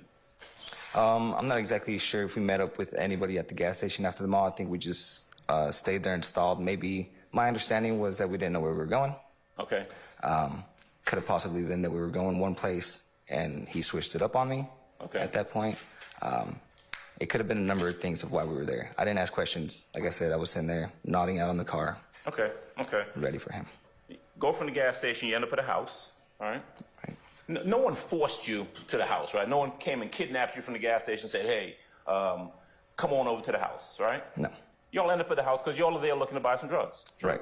True. Y'all get to the house. Y'all are there trying to get some drugs. At some point, I heard you say you're kind of faded. You're in and out of it. Right. The car leaves at some point, right? Right. You don't know what the circumstances were under the car leaving, right? Right. You were asked a lot of questions about the men getting in the car, the males getting in the car. You don't know who got in the car. I do not know who got in the car. I did not see that. Okay. So Brian is there too, Ransom, right? Right. Car goes at some point in your head, you're like, car ain't here. Better go find a car. Right. I don't exactly know how long it was before the question of someone needed to borrow a car and it leaving. Okay. But I do remember it was a question, and maybe since it didn't leave right away, I didn't really think that it was going to be my car that they were taking. Okay. So once I noticed that it was leaving, I definitely asked Brian what was going on. He said everything was okay. Okay. At some point, you and Brian, I think, end up going down to the gas station, right? Right. Okay. Car's wrecked. Car's totaled. Okay. At some point after that, now obviously you're there and you're like, I got to tell Marcel. That's probably possibly my main worry at that point. Okay, because you got her car. Right. Her car's been wrecked. Right. You're on some part of town. You don't know where you at. Right. Okay. She doesn't like my drug use. Not gonna like why I was there. Okay. And at some point you end up speaking to law enforcement. Right. Right. Your main concern at that point is trying to not get in trouble for being high and out driving around, right? Right. Being at some location trying to buy drugs, right? True. Being at some location taking drugs, True. right? You end up, in your words, lying to the police officers or whatever detective investigator was you spoke to, right? Basically, I was stretching the truth and not being very truthful with my words. Okay. I think you said you were going to tell him anything you could at that point to get out of trouble. At that point, yeah. All right. So whether it was, someone took the car at the gas station, or someone stole the car from some location, or someone took the car from the house, whatever it was you needed to say, you were going to tell law enforcement at that point. True. And you did, all right? True. Okay. Now, at some point, did Maricela have to come and pick you up, or did you make it back up to where she was? No, I think I had called her and she came pick me up in her friend's car. Okay. I think her friend was with her. I want to ask you something about after you spoke to the law enforcement officers, right? By the time you get done talking to them, there's a couple things that you have done. True, you have been out buying drugs, right? Right. And you have given a false statement to the police that they appear to know is false, right? True. Okay. Were you... Objection, Your Honor. Basis. He said that they know What's it's the false. basis? What's the basis? Speculation, Your Honor. Overruled. At any point after, and this is September the 11th of 2013, at any point after that day or after that day, did anyone ever come back and charge you with either purchasing or attempting to purchase or purchasing drugs? No. Did anyone, any APD, detective, investigator, DA, anything, come back and charge you with giving a false statement to the police? No. Anyone ever charge you with any sort of RICO racketeering charge for any of that stuff? No. Basis. Relevance. Overruled.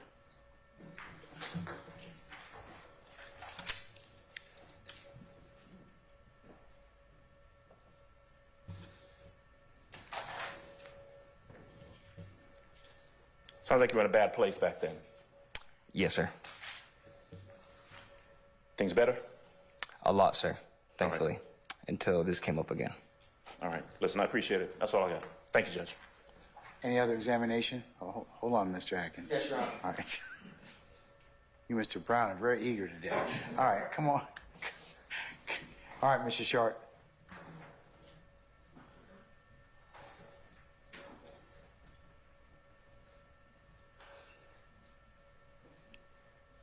Good afternoon, sir. Good afternoon. Just a couple questions for you. My name's Max Shard. To your recollection, when you arrived at the scene where the car was, did you observe any individuals lying on the ground? Did you see anyone who had been shot? I did not see a person that had been shot. I'd seen a lot of blood. You saw blood. Was that by the car? It was by the car. Okay. How many, you said you spoke to law enforcement. Did you understand that person to be a detective or just a police officer? By the way they're dressed, without a badge, or maybe he had a badge, just not visible, with a suit like yours, I thought he was a detective. So this gentleman was in a suit, and it was a male? Yes. Okay, and you only spoke to one police officer? I believe there was more than one. That you spoke to? I believe so. Okay. The gentleman in the suit, is that the person who erased your original statement from their recorder? Yes. Okay.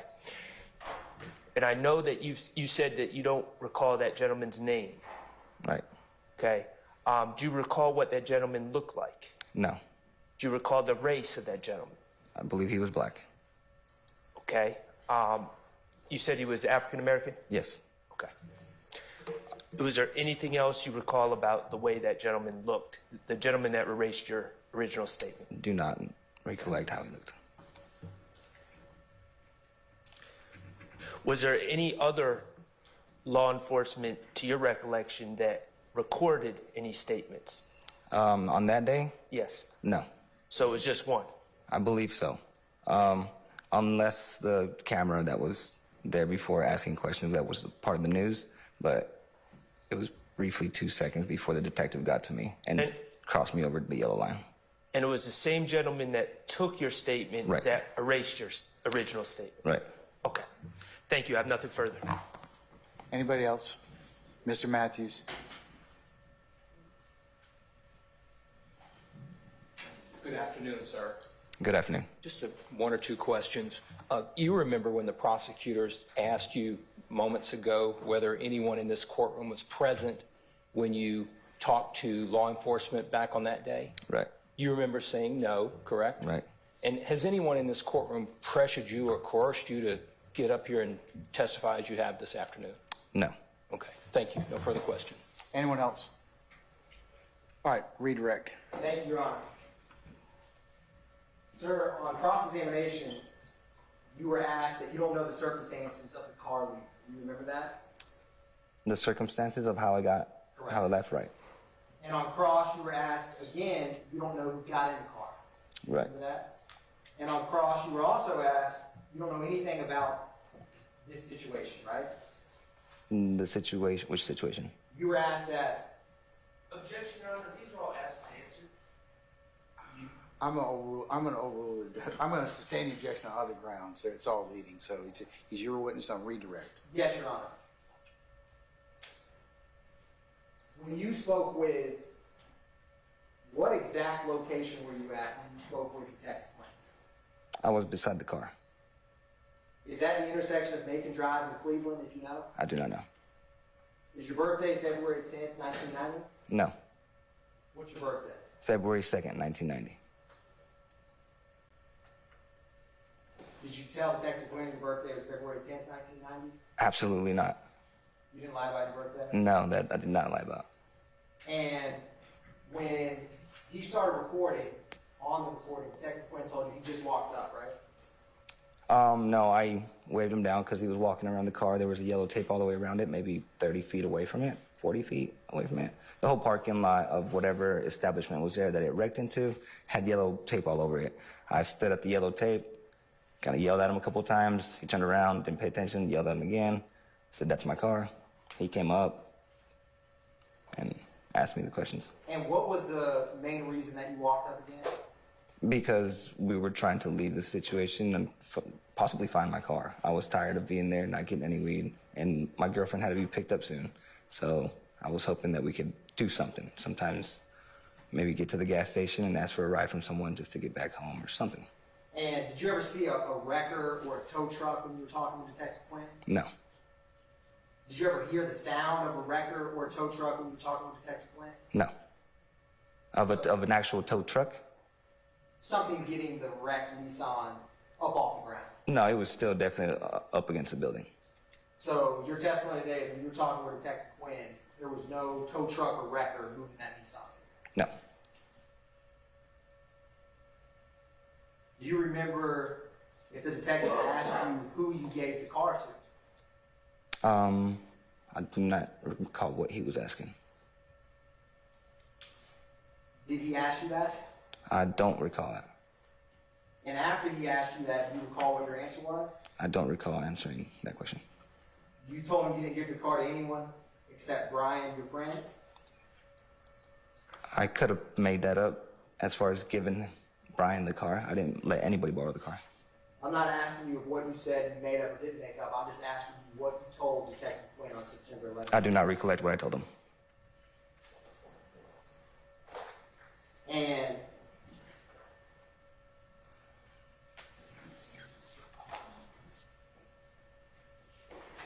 sir, whose idea was it to borrow it? Who brought it to your, did anyone ever bring it to your attention that that car needed to be borrowed? No, I just overheard. Did you tell Detective Quinn how you came to know that that car needed to be borrowed? I do not recall telling what I told the... You didn't tell Detective Quinn that Brian told us some guy told him to borrow the car? I do not recall that. No, that sounds a little fabricated. Did the officer you were speaking with ever tell you to cut to the chase? I don't believe so. I mean, he was being pretty blunt and pretty blunt with his words. He was being pretty cool. Wasn't really being too professional. Telling me that the first thing was bullshit, that we needed to get our story straight and get it right. So you're saying that the detective realized your initial statement of the car being stolen was, as you say, bullshit? Speculation. I sustain the objection. Your testimony just now was that in your impression, when the detective said, what you just told us a couple minutes ago was bullshit, what did you mean that to me when he told you that? Did you think he believed your first story? Hold on. I stand to form the question. You can rephrase it. Sir, or when you speak with someone and they tell you that what you just told them was bullshit, how do you take that just as a person? As a person, if I'm lying, I understand that and I take it as I'm taking bullshit. And if I'm not lying, I say that they're full of bullshit.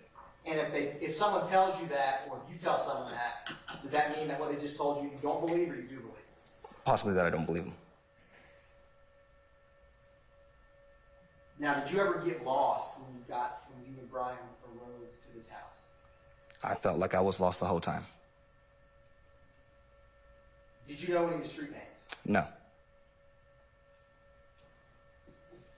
Did you let Brian Ransom borrow the car? No. Do you recall telling Detective Quinn you entrusted Brian with the car and you let him borrow the car? He never borrowed the car. He was never in the driver's seat of the car. I don't believe I handed him the keys at all. I'm asking you what you told the detective on September. I do not recollect what I told the detective. Did you hand Brian the keys to the 2004 Nissan Altima? No. I believe the keys were in the car. Did you tell Detective Quinn that you gave the keys to Brian? I sustain the question. That was Mr. Shard and Mr. Harvey, I believe. Who? Did you ever tell Detective Quinn how short or long one of the male's hair was that entered the Nissan Altima? No. You never told him that? Not to my recollection. And you testified and were asked on cross about when Brian told you it's cool. The people just took the car. You remember that? Right. He would just tell me the situation was cool. He didn't really explain what was cool about it. And after he told you that, how quickly was it that people got in that car? I couldn't tell you. Maybe 20 minutes, 30 minutes. So your testimony today is Brian says it's cool, don't worry about it, and 20 or 30 minutes pass before people get in the car. Oh, no. The car was already gone whenever he told me it was cool. Do you recall telling Detective Quinn that Brian told you it's cool and then 4 people jumped in the car? I do not recollect that. I did not see anybody jump in the car. And when people got in the car and you realized the car left, was there anyone else at that house? I believe there were still some people left there, yes.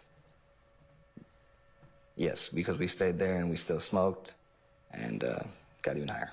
What did y'all smoke? Marijuana.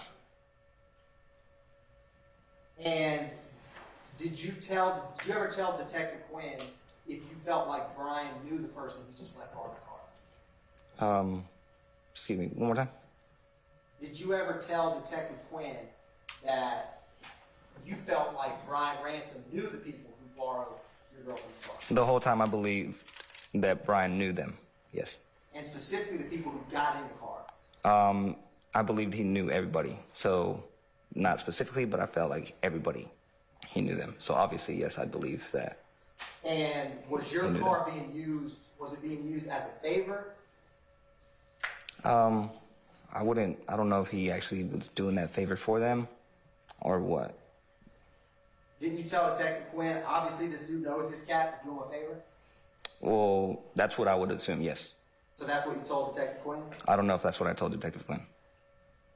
Had you ever been around the guy that you lent the car to? No.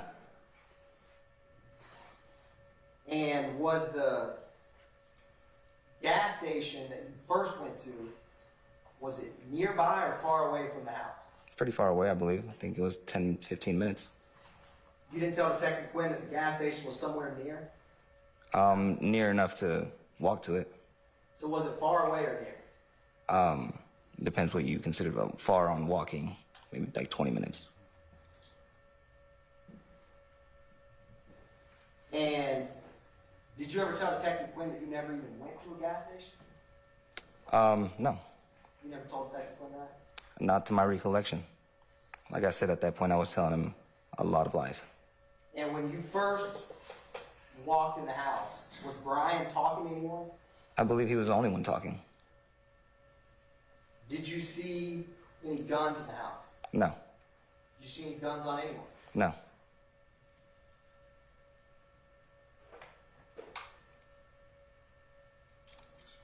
What direction were the police sirens that came by the house? What direction? Yeah, where were they going? It sounded like they were going away from the house. And was it multiple cop cars or just a couple who went by the house? It was a few of them with their sirens on. Did your stomach drop when you heard police sirens? Not really. Did you have any thought that it was related to your car that you slept? Not at that point, no. Did anyone at the house, when you saw the police sirens going by, did you ever tell Detective Quinn about any of their reactions to that? No, like I said, we were getting ready to walk off, and that's whenever I heard it. I don't think I made a big deal about it. In my head, I kind of suspected maybe that something wasn't right, but everyone else just kept on their cool, just like the whole time. And I just felt like the only outcast thinking too much. You didn't tell Detective Quinn that the guys who were there did not say nothing, they just had this look in their eyes? No. You never told Detective Quinn that? I don't recall telling him that, and if I did, that's not really true. I don't remember. Did anybody roll by that wasn't a cop, honk their horn, or do anything like that when you were at the house? No. You didn't tell Detective Quinn that guys rolled by, said, "What the fuck happened?" and started honking? I don't believe so. Did anyone at the house start making any phone calls after these police sirens started swinging by the house? No. You didn't tell Detective Quinn that the guys in the house started calling? I don't believe I remember anybody at the house at that point doing any kind of calling to anybody. Did anybody at the house speak with you, or did anybody at the house, after the police sirens were rolling by, make any reference to the people who just left it? Objection, hearsay. I'll sustain the objection. Without saying what they said, did you ever tell Detective Quinn that anyone in that house said anything within earshot of you in relation to the 4 people who just got into your car and took off? I don't remember. No. How did you get to the car? Walking. How did you know where to go? I believe at this time I'm still following Brian. He's the one with the GPS, and I'm just floating around. After your car was borrowed, how did you know to go find the 2004? I was tired of waiting. How did you know where to find it? It was just the nearest gas station, and we didn't know where to find it. We just wanted to get to a gas station so we can call someone to pick us up or something. We ended up at the gas station where there was yellow tape. When you talked to Detective Quinn within a couple hours after this, you didn't tell him the only way they went to the gas station? Your Honor, if I can... Hold on. Facts not in evidence? Yes, sir. I'll sustain the question as to form. You can go ahead and rephrase. Yes, Your Honor. When you did you talk to Detective Quinn the same day that your car was borrowed? I talked to a detective, yes. And was that days or hours later from when the car first left the house? I mean, how long was it? It was hours. It was a couple hours? I believe it was a couple hours. So it wasn't all that long?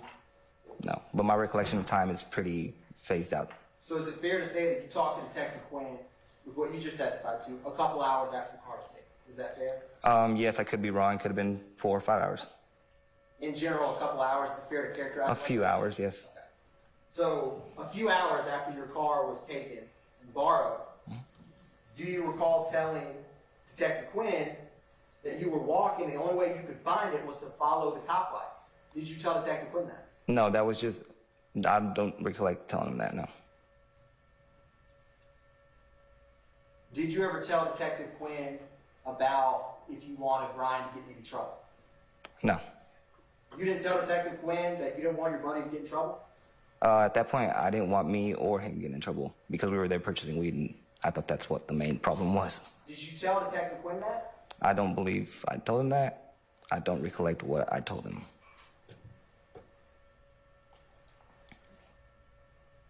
At the very end, when you were speaking with the detective, do you recall what you told him? No, I think at this point I had told 3 different stories. Did you tell Detective Quinn that this interview is the absolute truth? Don't exactly remember that being said.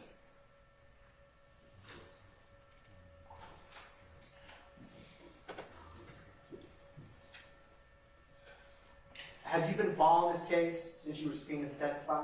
No. How did you feel when you got subpoenaed? I felt like it was a jury duty thing. I didn't pay much attention to it. My involvement in this was very small. I thought it could just blow over. And no, I kept getting bothered. My mom kept getting bothered. My brothers were getting bothered. So I just kind of felt I should see what's up with it. And now I know the grand scheme of it, I feel like, or at least how more complicated it is than what I thought. So. That's fair. Has this case caused any trouble in your house? Yes. Why? This is something I wanted to put behind me. This is something I didn't want to ever really, I didn't think it was going to be like that. I've worked so hard to get myself straight. I'm a recovering heroin addict. I've been through a lot, and I feel like this was way in the past, and didn't really feel like bringing up this story to any one of my family members. Ever since they have found out that I am the one with the RICO charge. So it is very, it's sad, to say the least. Were you ever offered to have anyone from the DA's office come meet with you and talk about that day? I don't exactly know who has been calling and wanting to meet, but there's been very many people, I believe, calling to want to meet for testimonies. Why did you not let them come meet you and talk about it? Because I thought my part in this was very irrelevant. Did they ever ask you if they could meet on Zoom? Don't recall that. Did they ever ask you if they could meet on Microsoft Teams? Don't remember that. I don't even know what those are. Did they ever ask you to speak over the phone? I have spoken over the phone. Did they ever ask you to talk about what you remember from that day over the phone? Several times. Did you only want to speak on the day of your testimony? I felt like it wasn't necessary. I didn't, honestly, till this day, didn't think I needed to speak ever. Did you ever say if you got an email, did you have to read it? I don't read emails. That's just.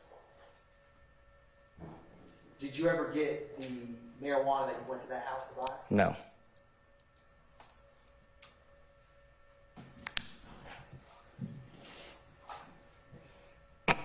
Thank you, sir. No further questions, Your Honor. Redirect, Mr. Adams.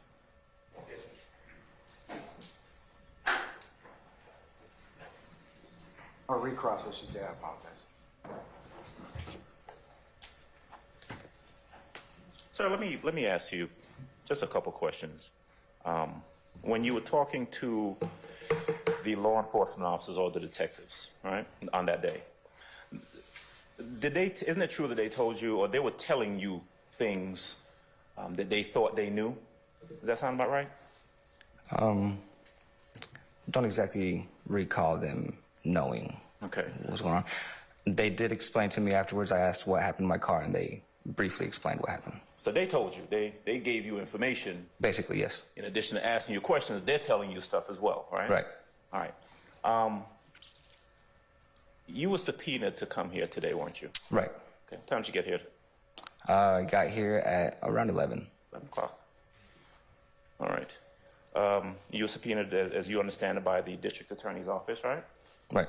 Okay. From the time that you got here, did anyone offer to take you upstairs and let you look at your statement, your old statement, or any recordings or anything that you had given from back in 2013? The question was, has anybody... Yeah. Did anyone from the DA's office say, hey, you're here, come upstairs and talk to us, and we'll tell you what we're going to ask you? Just a second ago, I talked to these two people. A second ago? Yeah, just right before I walked in. Right before they brought you in? Yes. Okay. Over the course of the past number of months or past couple of years, anyone ever, you live somewhere, you have a home, right? Now I live with my girlfriend, yes. Okay. Anytime over the course of the past few months, anyone come to your house to attempt to interview you there at your house? Not personally in my house. They have came to my mom's. They have came, they've called my brother. I don't believe they've came to my work yet, but I think that was what they said they would do. Okay. All right. The DA asked you a question a little while ago, right, about whether at the end of your statement interview you said something to the detective or investigator, whoever it was, about whether everything you said is the absolute truth or something like that, right? Right. your response, if I heard you correctly, was if you did say that, it wasn't true, right? Right. You told, I think in your words, at least 3 different stories about what happened that day. Yes. It was clear that a lot of things that you told the detective, a lot of things that the DA was asking you about, whether you said to the detective, just wasn't true, right? Right. Okay.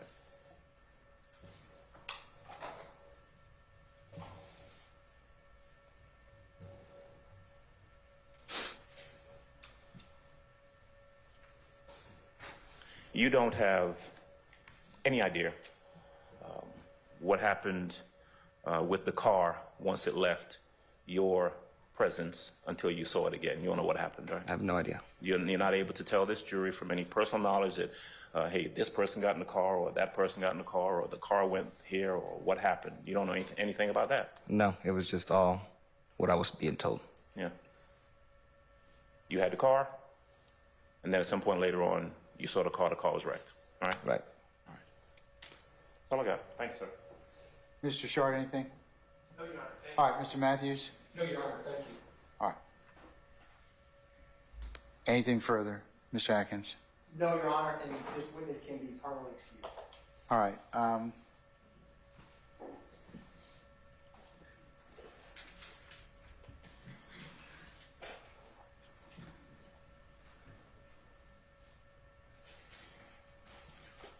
Okay, Mr. Nava Flores, we're going to permanently excuse you as a witness. You're free to go about your usual duties and avocation. Just don't discuss your testimony to anybody except the attorneys in this case, okay? Got it. All right. Thank you, Your Honor. Thank you for your patience with us. All right.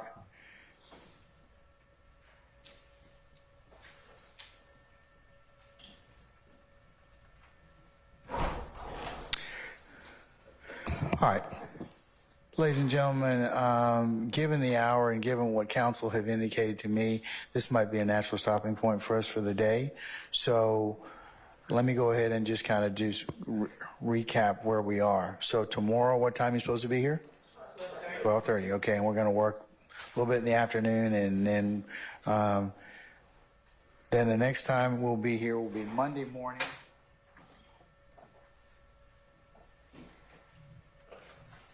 The 26th, and if I could have you all here for 10:30, okay? We'll anticipate 11 o'clock start time. All right, we'll probably work till sometime deep in the afternoon, all right? And then I'll kind of give you the breakdown of the days after that. We're still going to be down, as I mentioned, for administrative days from the 5th through the 12th of March, okay? All right. What are your ministerial inquiries of me, ladies and gentlemen? Bless you. Anyone? The day of the 27th, is that a full day? Say again? The day of February 27th, is that a full day? That's Tuesday. Right.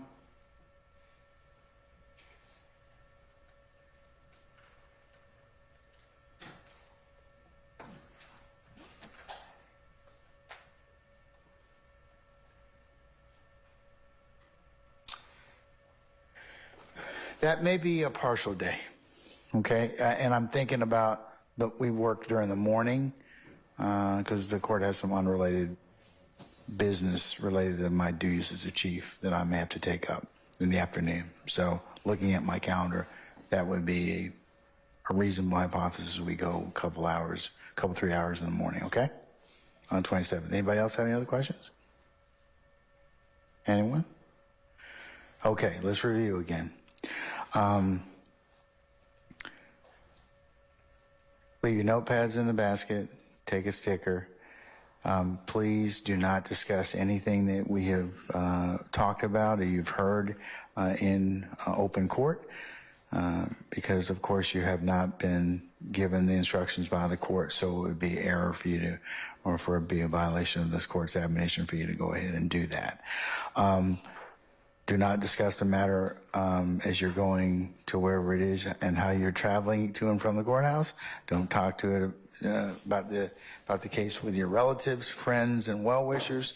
Do not go on any third-party sites or listen to any news accounts or any other reviews of this particular case. This is going on because remember what I told you, you can't consider those sources. You can only consider what's being presented in this courtroom. If anybody should try and talk with you, reach out to you, otherwise contact you, of course you would let Sergeant Ingram and myself know immediately, okay? And again, ladies and gentlemen, I can't thank you enough for your patience and your flexibility with us. And I say that on behalf of all of our advocates and parties, okay? Unless you have anything else? Anyone? Going once? Twice? All right, so tomorrow morning, ladies and gentlemen,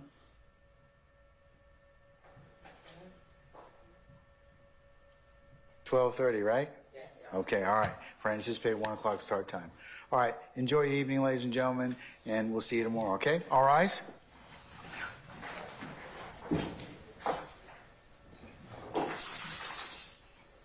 Where are you going?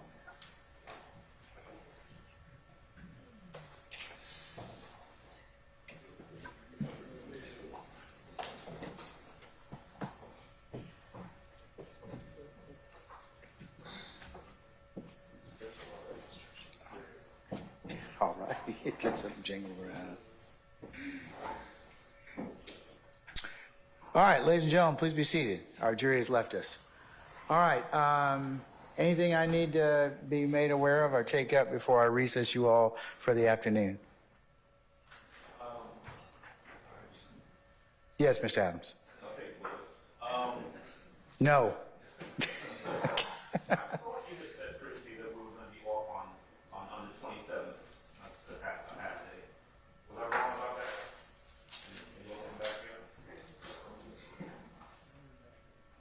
You're all alone.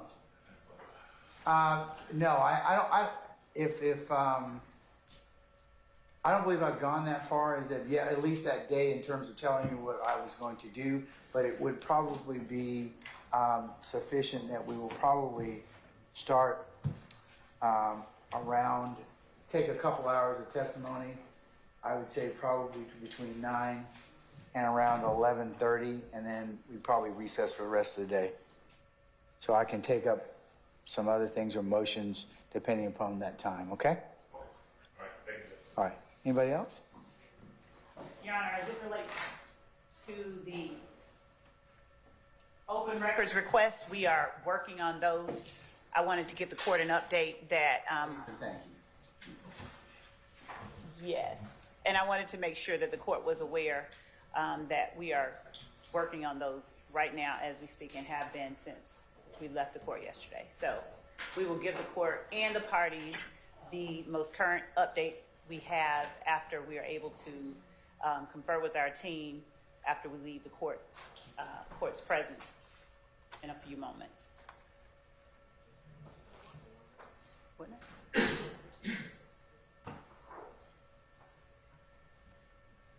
Let me ask you all a scheduling question since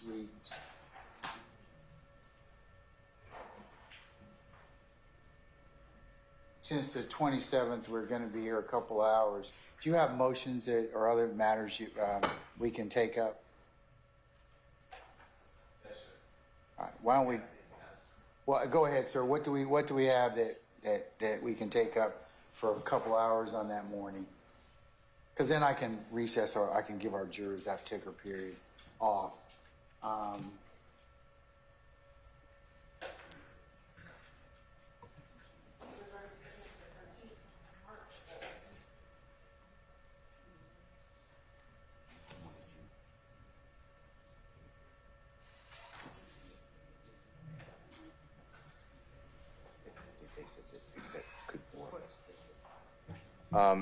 Your Honor, we have,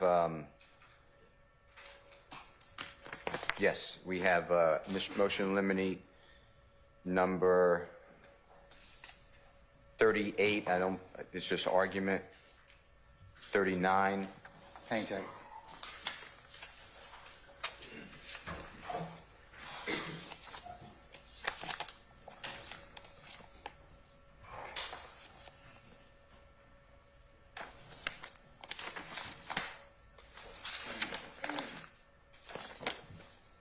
Okay, 38. Yes, sir. 38, 39, 41. Those are the ones I'm showing right now, sir. For Mr. Williams. None of them, though, is any witness, so, you know, it's just, I don't believe that they're going to take a tremendous amount of time.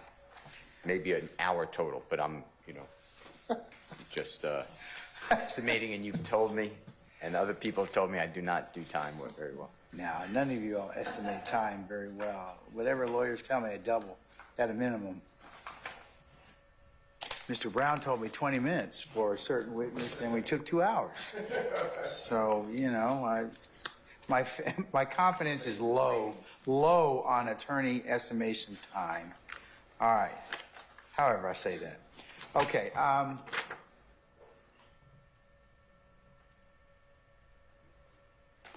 Wes, you have, I have 38. I don't have 39. Okay, fine. And then, okay, so Mr. Williams has 38, 39, 41, and then also there is a motion for production of supposed visitation. That was done, sir. It's done? That was correct. To my knowledge, that was satisfied by the city. All right, can we produce an order and Ms. Love or Ms. Hilton saying that's been done? Yes, Your Honor. All right, thank you.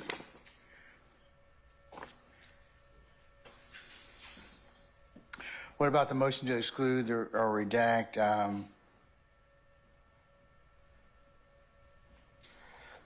Mr. Winfrey's conviction? That's true. We need to argue that one if the state intends to put that in evidence. I assume they do, but I guess I don't know. I also, yeah, is that the state's pleasure at this point in time, or do I need to We defer? do need to be heard on that because we don't intend to redact. Okay, all right. What about, so we'll hear that. And what about the motion for notes recordings for Mr. Derek Wise? Your Honor, we can respond to that because there are none, but we can respond on Okay. that. All right. So I'll try and take up as many of those things starting at,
Okay, so what I'll tell our jurors tomorrow is that we'll have an administrative day on the 27th. That's when we'll take up those motions that we've just mentioned in regards to Mr. Williams. Okay, another pressing issue I need to resolve with you all is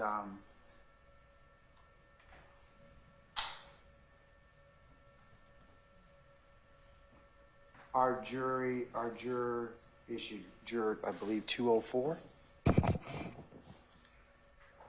Who's going to move?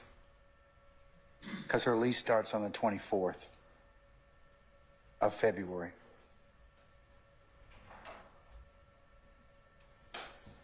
So have you all found any other case law or any other authority that I may be able to consider? I think that where I left it was, it's the court, from looking at the case law, there are no really cases on point. The only thing that the court is concerned about is at the time of the verdict, she would no longer be a Fulton County resident. And it's not a question like where it's waived and we didn't find out about it beforehand. Well, we found out beforehand. This is just something that's come up. So, what are your thoughts? So, Your Honor, we were still researching that issue, and if the court will permit us to address it at the end of court tomorrow, given that we're still. I gotta tell her tomorrow. Right. Because I don't want to wait till the end of the day. Okay. Because I do need to rule on the issue so that she's apprised of that, because her lease I think is effective the 24th.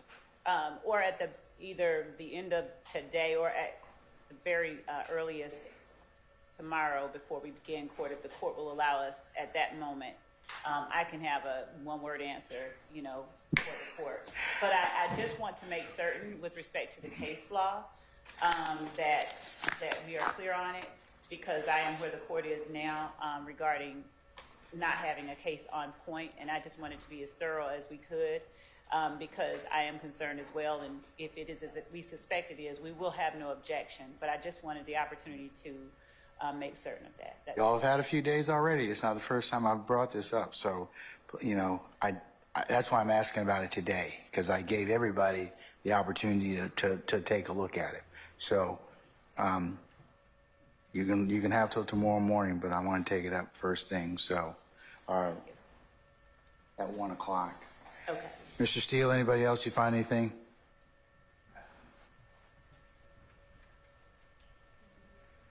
Your Honor, I could give you the case, but all the cases, what I told you, we're not waiving any issue, and that's always what comes up in the appellate court. So, yeah, I'm being upfront with the court. I'm not waiving it. We believe that she needs to be removed. If you don't remove her, we understand, but for appellate purposes, I don't want to catch the court blindsided. It'll be raised on appeal, God forbid there's a conviction. Anybody else? I haven't been able to find any case law on this particular point. It falls on the court's discretion. I think it's not like she committed misconduct. It's not like she didn't tell us. So, and it's just the eventuality that came up some 10 months later after she said, well, I'm thinking about moving. So. And to be clear, we don't find any case law, we are not going to be objecting. I just wanted to, I just want to know if you all found anything else, because of course my preference would be to have her stay, but I don't, she got a First Amendment right to move where she wants to, and I can't kind of abridge that, but we'll have some. But my ultimate concern is whether or not if and when there's a verdict that she's not lawfully a resident of our county. And that's where I think the challenge would lie. I don't know what an appellate court would do or later, depending upon circumstances, but, I just have to kind of think about that. We just want to protect whatever happens. Okay. All right, so we'll take up that first thing tomorrow. And other than that, anything else for me? Could I mention two? I look back, Your Honor, I left out motion for discovery number 24 is pending. If that could be heard on, What's that in regards to, sir? that is regarding,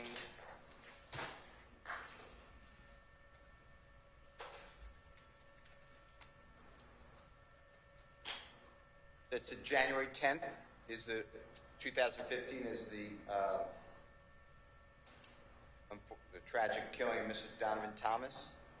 And I just received videos from an incident allegedly occurring in 2015 that I was told previously that the surveillance did not exist. I still can't play the surveillance. That's at a movie theater, so I want the court to be aware that I have been asking for. I put in writing. I want the videos. I think it's totally exculpatory for the McDonald's on Cleveland Avenue, as well as any street video traffic. Is that okay, you said that's Williams 24? Yeah, yes, discovery, motion for discovery 24. Then, Your Honor, there's also a motion to redact Mr. Williams' July 15, 2015 statement from the police, and you've admitted it over my objection, so I'll say on my objection, but, Your Honor, there are comments in there by Detective Racy and Detective Cunningham with Mr. Williams that the police were searched Mr. Williams' home that day. That search and the evidence that were found in that search has been suppressed previously, as well as in this court. So I just want the redaction, and I could show the state where those areas are if they don't disagree with otherwise, we have to come to the court. And then the third motion that I just saw is motion limit number 40. I don't believe I said that to the court earlier, and if we could argue that if there's time. That's short also. And that deals with jail calls, if the state is going to introduce jail calls that they state are admissible of people who are not here or people who are here. And if the court over objection allows those statements of the people who are here or alleged co-conspirators over objection, the people they're speaking with are adding a lot of information. I understand the rule of completeness, but there's a lot that has to, I don't know which exact jail calls the state may want to introduce, but I'd like to give them a heads up that beforehand I will be objecting to any third party because it can't further, if it doesn't further the conspiracy, it should not come in anyway. I hope I'm making myself clear. That's the additional motion that I failed to bring up earlier. And I don't know if the state wants to get together with me first giving what I believe should be excluded in the Detective Racy, Agent Cunningham, Mr. Williams statement. If that helps, I could do that. Otherwise, we can just do it in court. But if it's out of court better, maybe we should do it. And then come to the court. Hold on one second, Ms. Love.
All right, Ms. Love. Judge, of course, with respect to the offer from Mr. Steele to get together and let him provide to us those portions that he feels should be excluded or redacted, we certainly think that that would be a good use of our time outside the court presence of the court. So we'd ask that, yes, Mr. Steele send over to us those portions that he believes should be redacted so that we can efficiently litigate that before Your Honor if necessary. As his statements regarding his motion for discovery, Number 24. number 24, we can argue that before Your Honor on Tuesday, as he's been apprised of the status of that many times, but we will gladly argue that before Your Honor. on And Tuesday. then, depending upon how much time and where we are, Mr. Williams' motion number 40, in regards to his statement, we can take that up if we have enough time. If not, I'll schedule it for another admin day, okay? Yes, thank you. All right. Okay, anything else? Okay. All right, folks. And I will see you all tomorrow at 12:30, okay? All right. Be well. All right, take care. We're in recess.